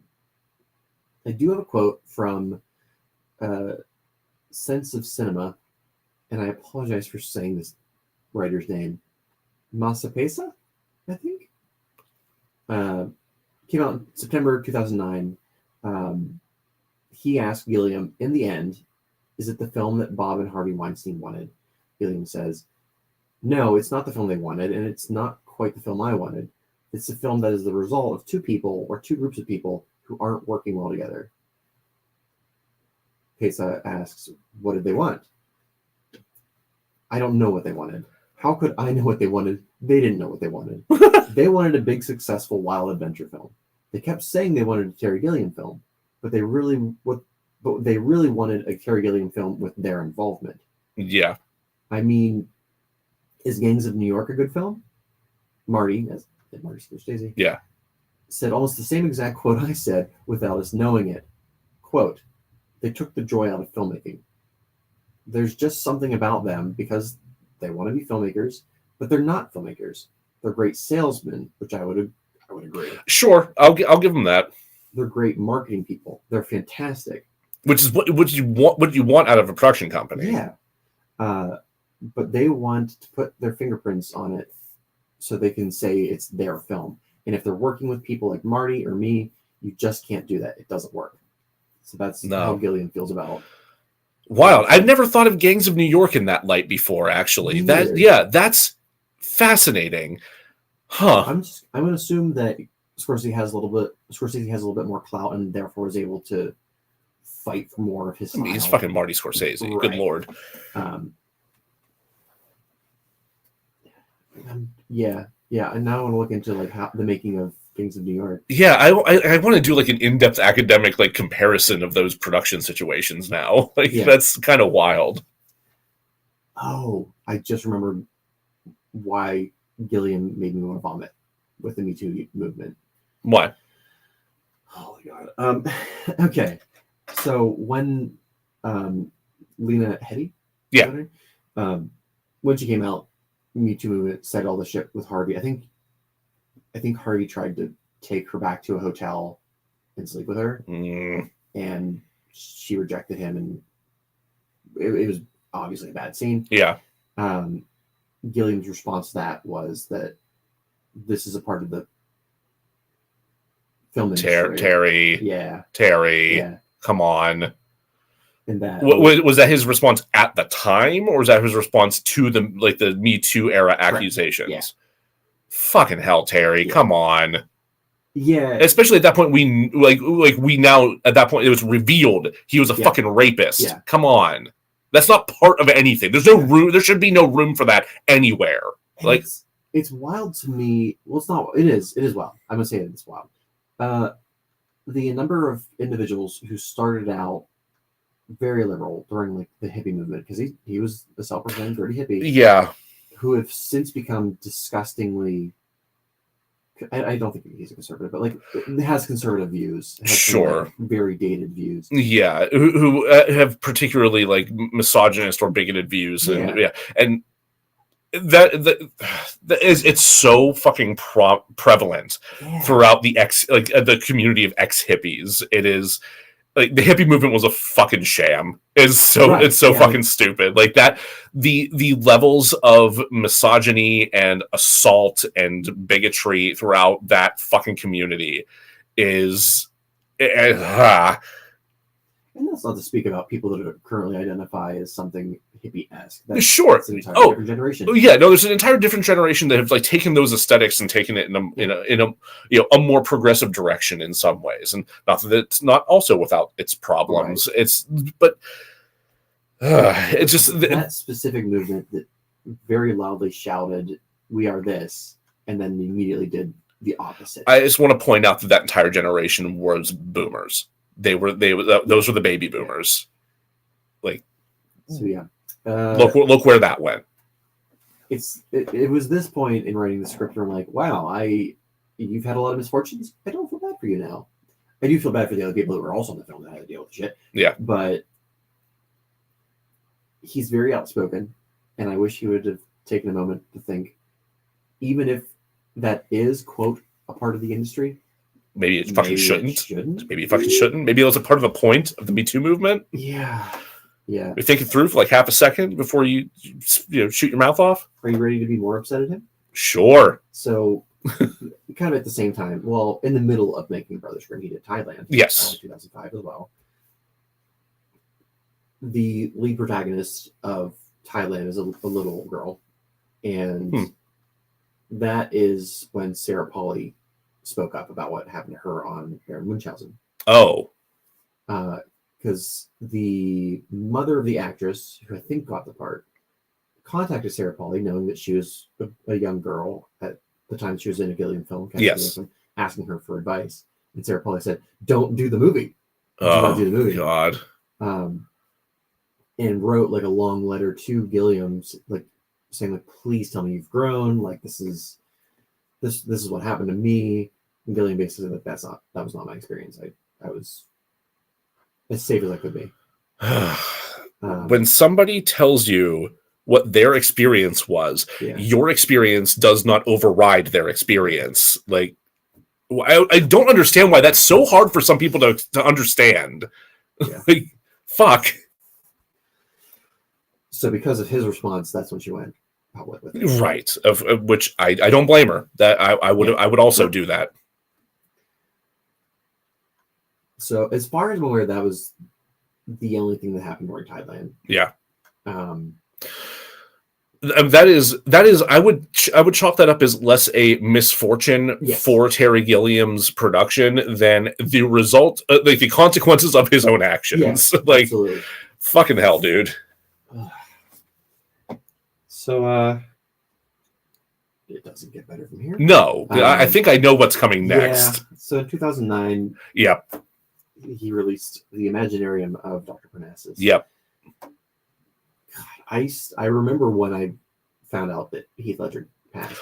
Because I remember there was some hype behind this movie because of Heath Ledger being in it, especially being his first movie post Dark Knight. Well, I think it was anyway. I think it was filming as like right before Dark Knight was released. Ah, yeah. Because Heath Ledger passed away prior to the release of Dark Knight. Yes. But I think I've apologized before, but I'm sorry again, Chris Anthony, for calling you a dickhead. Wait, what? So I was in Foster. Was Foster's the big one? Big dining hall? The cafeteria style one? Yeah. That's the one I bust tables in. Yeah. Yeah. So I was like, we went to grab a bite, and Chris Anthony came up to me and was like, "Did you hear Heath Ledger died?" And I was like, "Fuck you, that's not funny." And like walked away. Jesus Christ. I didn't know that. Sorry, Chris. I don't think you actually heard me, but I'm sorry. Fuck you, that's not funny. That's in retrospect, like with some time behind it, that's pretty funny. That's pretty funny. But holy shit. Sorry, Chris. Why am I apologizing? I didn't do that. Anyway. So Heath Ledger passed away. I still don't quite understand what happened. I don't know that. Yeah, I mean, it seems like it was an overdose. I remember there was a lot of public speculation of I think Mary-Kate Olsen having given him something that he should not have had, and there was a bad medical interaction with something. Yeah, because she didn't immediately call. She didn't immediately call for an ambulance. Right. Apparently, she called an agent or something. I don't know. I don't think there's any. I don't think it's her fault by any stretch of the imagination. It's that weird world that they all live in is bizarre, and she grew up in it and all that weirdness. So what the fuck do you do? But unfortunately, he passed, which really sucks. Yes, phenomenal performer and amazing fucking actor, and my understanding all around a pretty decent guy as well. Like, just it's a damn shame. His own demons, but I think they were more like personal demons, not like he hurt other people. Right. So because of that, I use the term luckily very loosely, but because of the narrative of the story, they were able to use other actors to fill in for that character. Right. So I think Johnny Depp and I think Colin Farrell and Jude Law all stepped in. So it becomes a 4-actor role at that point because they had some recorded with Ledger. They had a good amount. Yeah. It was all of the, I want to say all of the quote unquote real world stuff was Ledger, and then all of the fantasy world stuff was the other actors. Yeah. And they were all friends with Heath Ledger, and Gilliam specifically said there were other actors that volunteered. He's like, that's very sweet. I want to keep this kind of in the family. Reasonable. I can't say I blame him for that. Specifically, Tom Cruise wanted to help. That's weird. Yeah. I don't... That feels like one of those. You remember that there was that video that came out in like the 2010s or like the late aughts or something, where it was Tom Cruise doing like one of his talks about Scientology, and he goes on this weird tangent about how when you're driving down the highway and you see someone pulled over on the side of the road, you just know as a Scientologist you're the only person that could help. I'm like, what the fuck are you talking about? You might actually be the least. Okay, yeah, Tom. Yeah, it's like this feels like that, where he sees this thing and goes, "I'm a Scientologist. I can make the situation better. I'm the scion of L. Ron Hubbard. I can do this." Like, no, I'm glad they did not go with Tom Cruise for this. Agreed. And all 3 actors who did help donated all their income to Heath Ledger's daughter Matilda. Good. That. Yeah, that's so sad. Like, that's fucking heartbreaking. So, aside from that, the film was a film. The production went smoothly. Aside from that, I mean, that is a major fucking like damper to put on a production like that. That will hang over everything, and as it should. Like, that's traumatic as fuck for everyone there. And they really did keep pretty much everything he did, because there's this. I watched it when it first came out. There's a scene in which like is hard to watch, knowing that Heath Ledger passed. Yeah. If you're just watching the film, it would have been like, oh, that's sad, but like not awful. But because if this is posthumous, it's So I'm glad you kept the performance, because it was great, but fuck, that was hard to watch. It just tears the wound open again. Yeah. So after Dr. Parnassus, he went on to do the Zero Theorem, which is the other one I have not watched. Yeah, I don't think I've heard of the Zero Theorem. It's Christoph Waltz. Oh, sci-fi film. So he did a lot of. I'd watch the hell out of that. Yeah, I do want to see it. Just based on what you've said right there, it's like, I'm in. It leans a little bit more on like blue screen CGI than I would prefer, but I also understand that Gilliam's not getting the same budgets he used to. Right, and as great as he is with practical stuff, like if you don't have the budget for it, you don't have the budget for it. He still has like a wild imagination, so it makes sense that he would do that. It's just he again doesn't have quite the same budget that say like a Marvel film would do. Right. So even if this does ease the ability or the inability to do the practical stuff you would want to do, there are still budgetary constraints with good CG. Yeah. So the biggest problem with this was just that it was postponed because of Ledger's passing. Yes. And because of the budget, it was shot in Romania, which isn't bad. It just sucks that your budget's low. Yeah. Are we there? Yeah. Okay, let's tilt at some windmills here. Oh, gosh. Oh, jeez. So his most recent movie came out in 2018, The Man Who Killed Don Quixote. That's weird to think that it's been out for that long, considering how fucking long it took to make this movie. Strap in, my dude. It's a wild one. So it's famously one of the cursed movies. In fact, Don Quixote as a story tends to be considered cursed. Yeah. Orson Welles tried to make it and failed. I did not know that. Yeah. Huh. He's wanted to make it for a really long time. As I said, the first time he tried to do it was 2000. Yeah. Sorry, I just remembered a factoid. I'm trying to remember what it was. So the guys who made Everything Everywhere All at Once. The Daniels, yeah. Wait, never mind. I got my facts mixed up. Let's cut that part. All right. Reversing. So he originally tried to do it in 2000.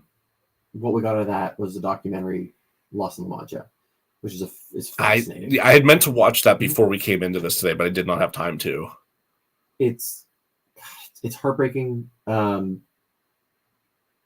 Everything that could go wrong went wrong. Yeah. The nature hated him. His producers hated him.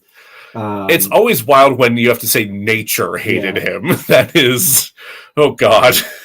So we'll start with, I'm going to say Jean Rochefort? Let's say Jean Rochefort? I don't know. Okay. Anyway, if I was saying it, Jean Rochefort. He was. It's probably Jean Rochefort. Sure. We'll say that. Okay. Yeah. He didn't speak English, so he spent months and months and months and months learning English. Oh God. Already an undertaking in and of itself. Yes. Keep that in mind.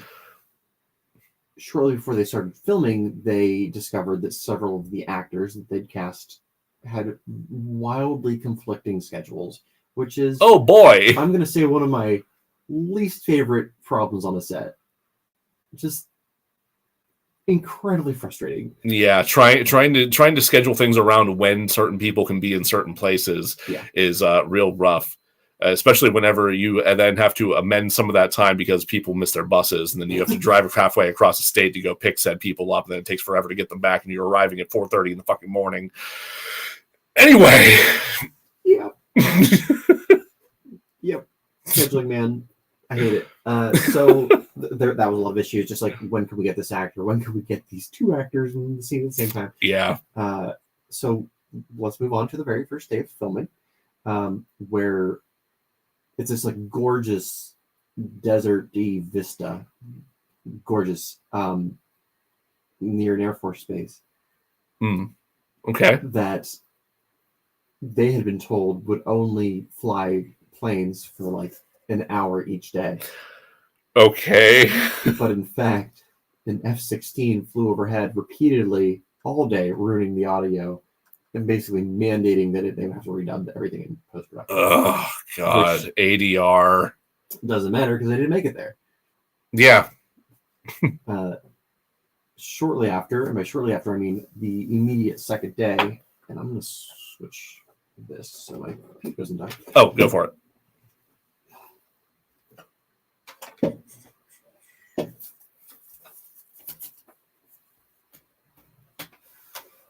So on the second day of filming, how do you one-up a F-16 flying overhead and ruining your audio? An F-16 crashing?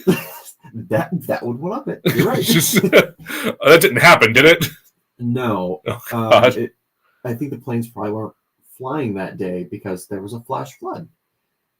For the first time, it wasn't even like flood season. It just like came out of nowhere. It washed away and destroyed equipment.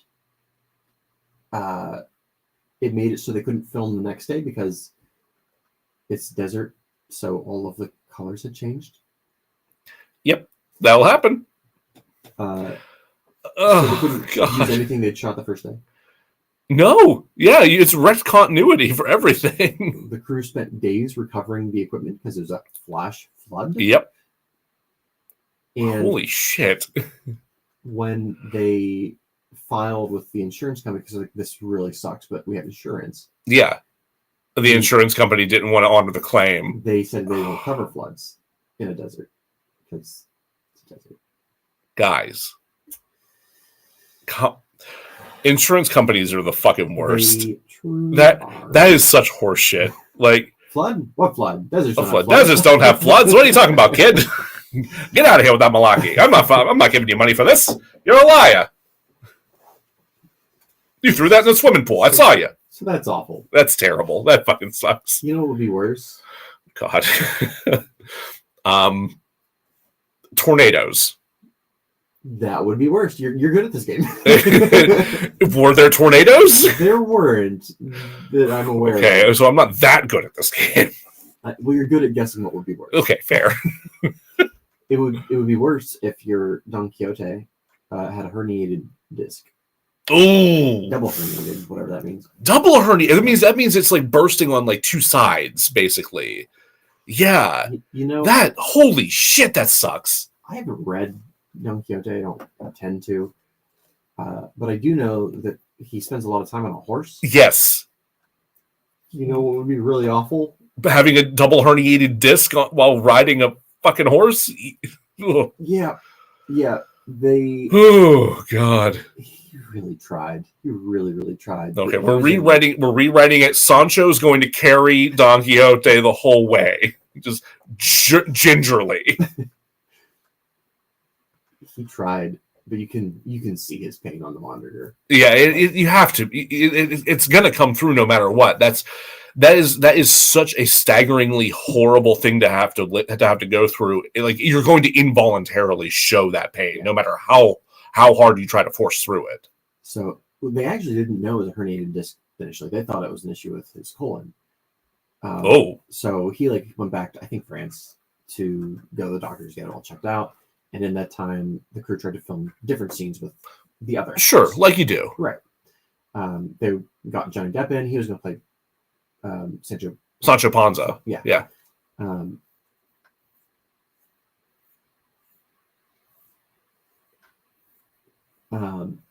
So they did. They filmed a couple scenes.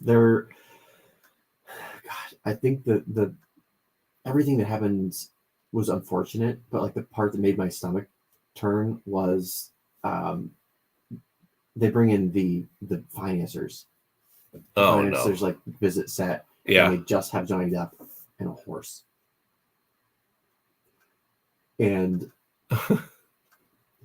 it's Johnny Depp has done a lot of horrible things, but it was really amazing to see how chill he kept on set as everything's going around. He's like, I'm here and I'm doing my job, and everything that happens around me, I'm not paying attention to it. Sure. And every take, even though the horse is not cooperating, I'm going to give my all, because he catches a fish out of a river and goes to beat it to death. Oh God. Eat it. Okay. And take after take after take does it to this fake ass fish. Yeah. And the horse is supposed to come up behind him and bump him or something to get his attention. Horse doesn't give a fuck. Sure. So it's just take after take of Johnny beating up this fish. Oh God. And the financiers are looking at each other and regretting their decisions to finance this movie. If I recall correctly, this was going to be the largest European-only financed film. So no U.S. producers or no new U.S. financiers were going to touch it. Okay. So it was producers coming down from Belgium and watching this movie. If you've made a mistake. Yeah. So they did that poorly. That's when This is not good, yeah. Quixote returns, and they find out Who was playing Quixote at this point? I can't say his name. John. Oh, this is John. Yeah. Okay, sorry. Yeah, still him. That's when it came back, and they were trying to shoot stuff with him, and they saw that they knew if they lost him, the production's over. Yeah, but he has a double herniated disc. So is this where they realize that? Is this where it becomes clear, or did he find that out while he was away? Initially, they thought it was something colon, maybe cancer. It's not, thankfully. They find out that it's a herniated disc, and he says, "I'm going to do it anyway." Okay, so this is where he comes back, and they get the footage. And you can tell on his face that it's okay. Yeah. Oh boy. The DP on this project, who is the same one that got fired by the Weinsteins. Sure. The cheese, the stank cheese. Yeah. My pungent cheese boy. Yeah. Said, quote, "Never in 22 years of being in this business have I seen such a sum of bad luck." Wow. Yeah. Yeah, it's really mounting. Holy shit. So, and Gilliam had spent 2 years trying to find the right Quixote. Yeah. Despite everything, and then trying as hard as they can to make this movie happen, it gets shut down in November of 2000. Okay, so that's when things stop the first time. Yes. Okay. So over the next 17 years, they try to make this movie again, or he tries to make this movie again and again. He comes really close when he casts John Hurt as Quixote. John Hurt. Okay. And then John Hurt gets his diagnosis Oh no. that he has cancer. He's dying. Yeah. So that shuts down production. Unfortunately, John Hurt passes. Yep. He finds. You think like, okay, that'll happen, and we know the movie came out. Yeah. At this point, we now know this movie does exist. It's out there, but it's not done being a shit show yet. Yeah. So he gets financing from this man named Paulo Branco. Paulo Branco. Yes. Oh, that's a name. It is. And he was warned, don't do that. Don't get money from him? Correct. Oh, boy. That he's going to make your life a living hell. And you know what? Sure did. All right. As advertised. What did Paulo Branco do? So, hold on one second. Oh, no.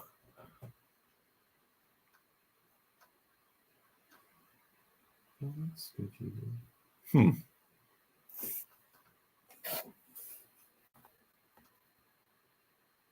Okay. So the reason he had to go with Paulo Branco is he had actually acquired funding through Amazon Studios. Okay. But this is May of 2018. Gilliam had a minor medical complication that was reported as a stroke. It wasn't. It wasn't. But it was reported as a stroke. And Amazon was like, "Wow, this is nope." Why is it? Wait, why was it reported as a stroke if it wasn't a stroke? No, I don't know. So that's why he goes to Paulo Branco. Paulo Branco gives him the money, and then I have to pause. I don't know where this portion of the script went. I don't remember it off the top of my head. Okay. Just give me 1 second to refresh. Yeah, no, go for it. I'm gonna get some more water while you're doing that. Sounds good. Top you off. All right.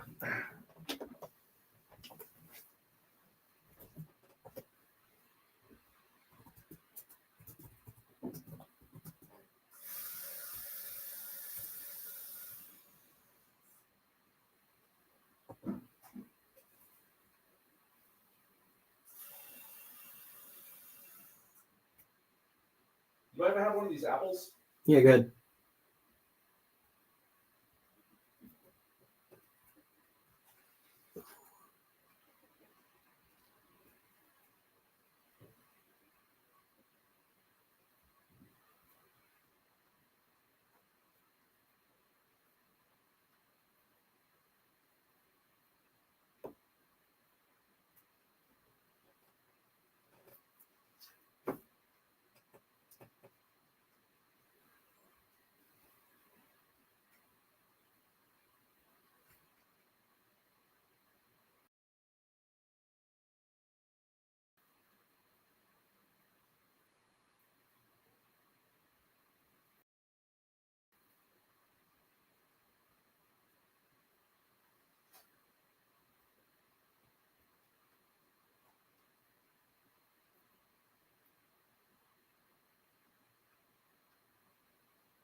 Now I remember.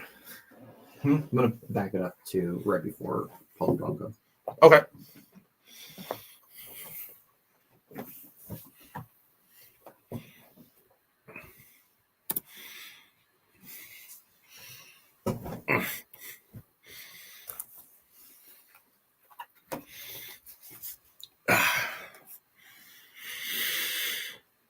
Whew.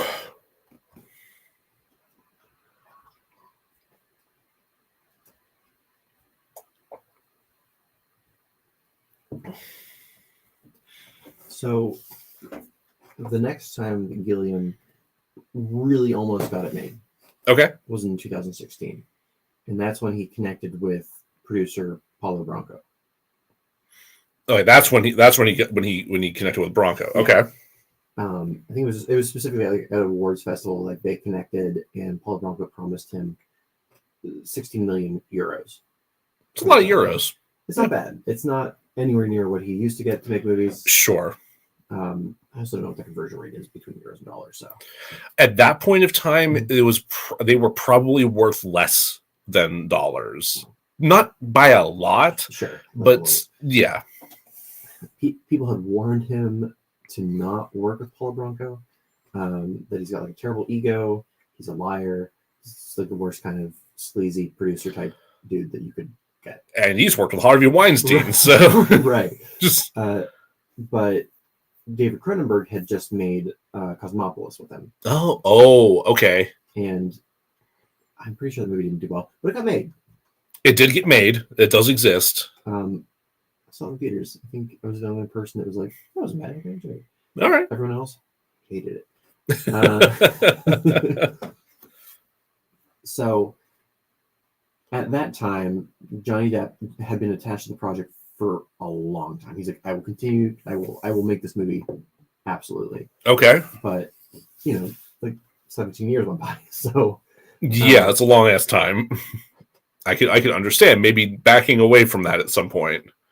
Which is, we ended up getting Adam Driver, which I fucking love. I love Adam Driver. I did watch this movie. I have mixed feelings on it, but I did like Adam Driver. Sure.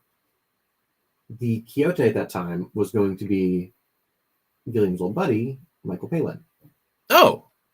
And this is only important for later. It was going to be the unit production manager was going to be Amy Gilliam, which is his daughter. Oh, okay. So with this group, they went on to like make this movie, but Bronco was like, "Hey, I know I told you I was going to give you this much. How about we give you much less than that?" Specifically, he had promised to pay Palin 285,000 euros.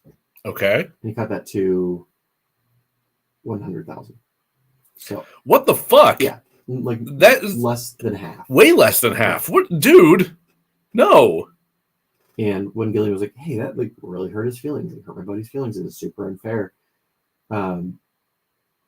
Bronco's response was that he needed a true producer and that he is the captain of the project. Excuse me? Yeah. So then he cut Gilliam's personal pay and finally cut his daughter's pay. He cut his daughter's pay? Yeah. He said he wasn't allowed to shoot on film because they were originally going to shoot on 35 millimeter. He was going to too expensive. We're going to shoot it on digital. Okay. Threatened to replace his entire crew and cast. And you know what? That did work for Gilliam. So no, for fuck's sake, man. So it got shut down again. Yeah. But it like almost immediately got picked up to be made this final time. Now with Jonathan Pierce playing Quixote. Jonathan Pierce. Okay. Who is the protagonist in Brazil. So he worked with him a while ago, but he'd worked with him before. Fascinating. Okay, I kind of like the circularity of that, of like Yeah. him coming back around and working with his original star. And like I didn't see any of the footage with the previous Quixote, so I liked his performance in it. So he is the Quixote in the final cut. Yes. Okay. The movie gets made. They make the movie. Yes. There's a little bit of controversy because there's a church in the movie that claimed that their crew had like wrecked it or like caused like permanent damage to this like old historical church. Like, what were they claiming happened? Like, what? Something with a tree. I think there was a tree that was ruined or torn down. There's some like damage done to the building itself. Probably, I'm assuming from like setting up lights and like moving shit around. Maybe, yeah.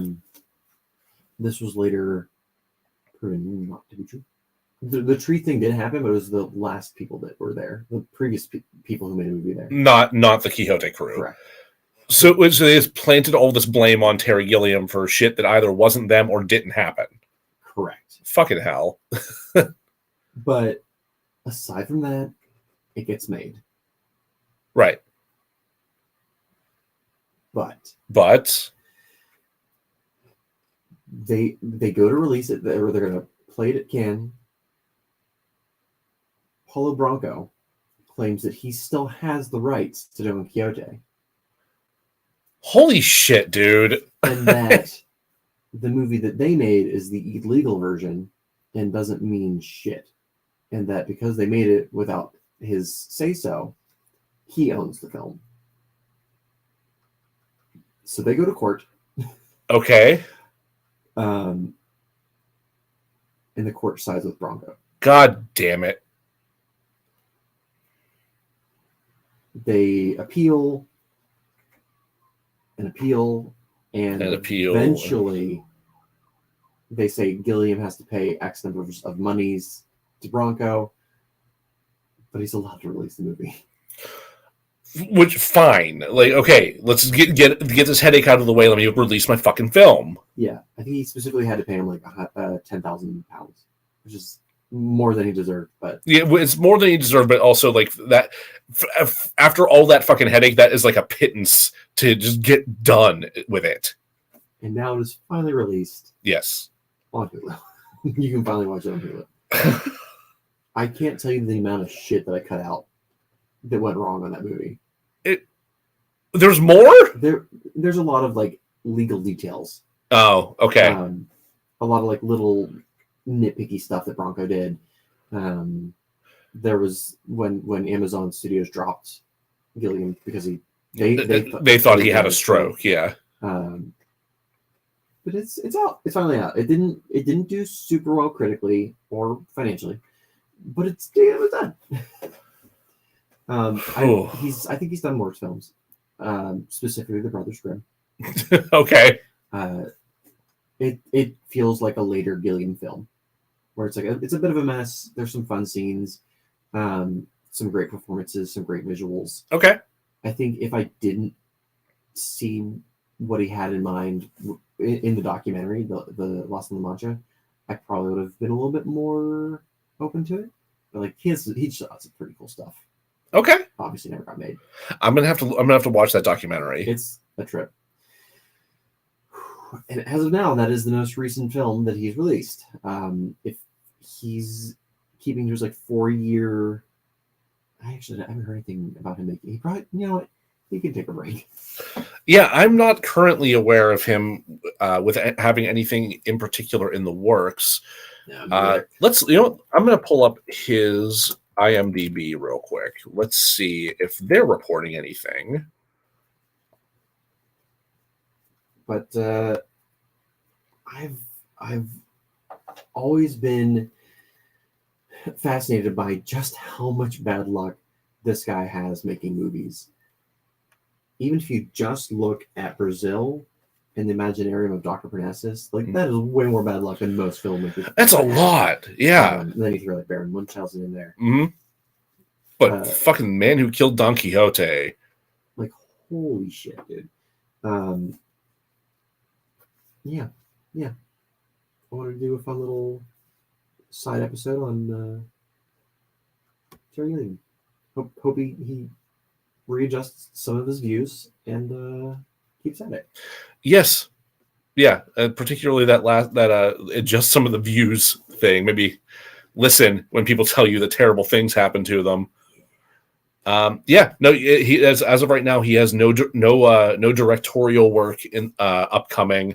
The only thing on his IMDb that's listed upcoming right now is a writing credit on a supposed Time Bandits TV series. Right. Yeah. Which we'll see. Yeah. Wild. This was an intense ride. Good Lord. So, how do you feel about our own misadventures as filmmakers? Having listened to, man, I feel like we don't have a whole lot of room to complain in some respects. I think we've faced some unique challenges. Losing actors very close to production time, transportation snafus, weather issues. We didn't quite have a flood, but we had some gnarly fucking rain that we had to contend with. Oh my, that was night one of shooting. Night one in a lake. In a lake. Oh my god. Water. We are physically in a lake. Yeah.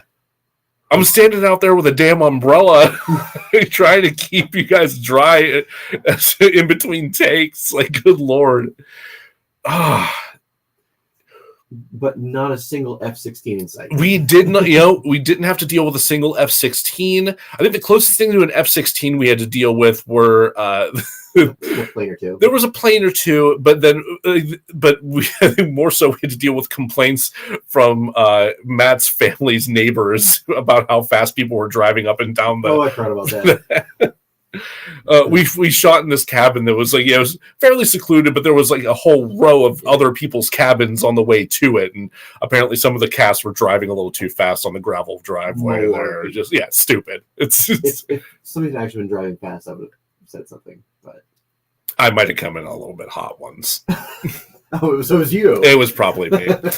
It was probably me. I apologized. I had somebody flagged me down and they like chided me for it. I was like, sorry, I'll be more careful. I was trying to think of like misfortunes we've had, and in like the category that has been the most, it's fucking randos that are like, hey, what are you doing? Get out of there.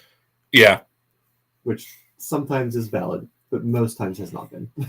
What are you doing? Oh my god. My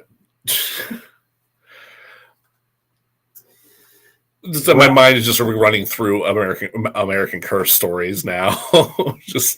I had a good time. I had a good time researching this and having an excuse to watch some Gilliam films again. Hell yeah. Did we beat your hangover? I don't think so. I think by the time we got to Don Quixote, I was like, shit. That's okay. I don't have to do anything the rest of the day. Good. So what do we have coming up next?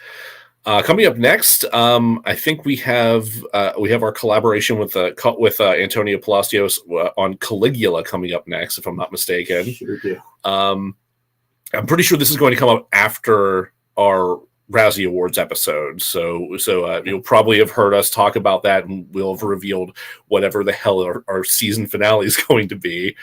And then I think after that, we're gonna have there's gonna be some second unit stuff that I have not quite determined just yet, and Assassin's Creed before we get to the actual end of the season. Yeah, we're getting pretty close. We're getting close. Yeah, it's almost that time. This season's flying by, man. Which is weird considering how much more work we've done on this.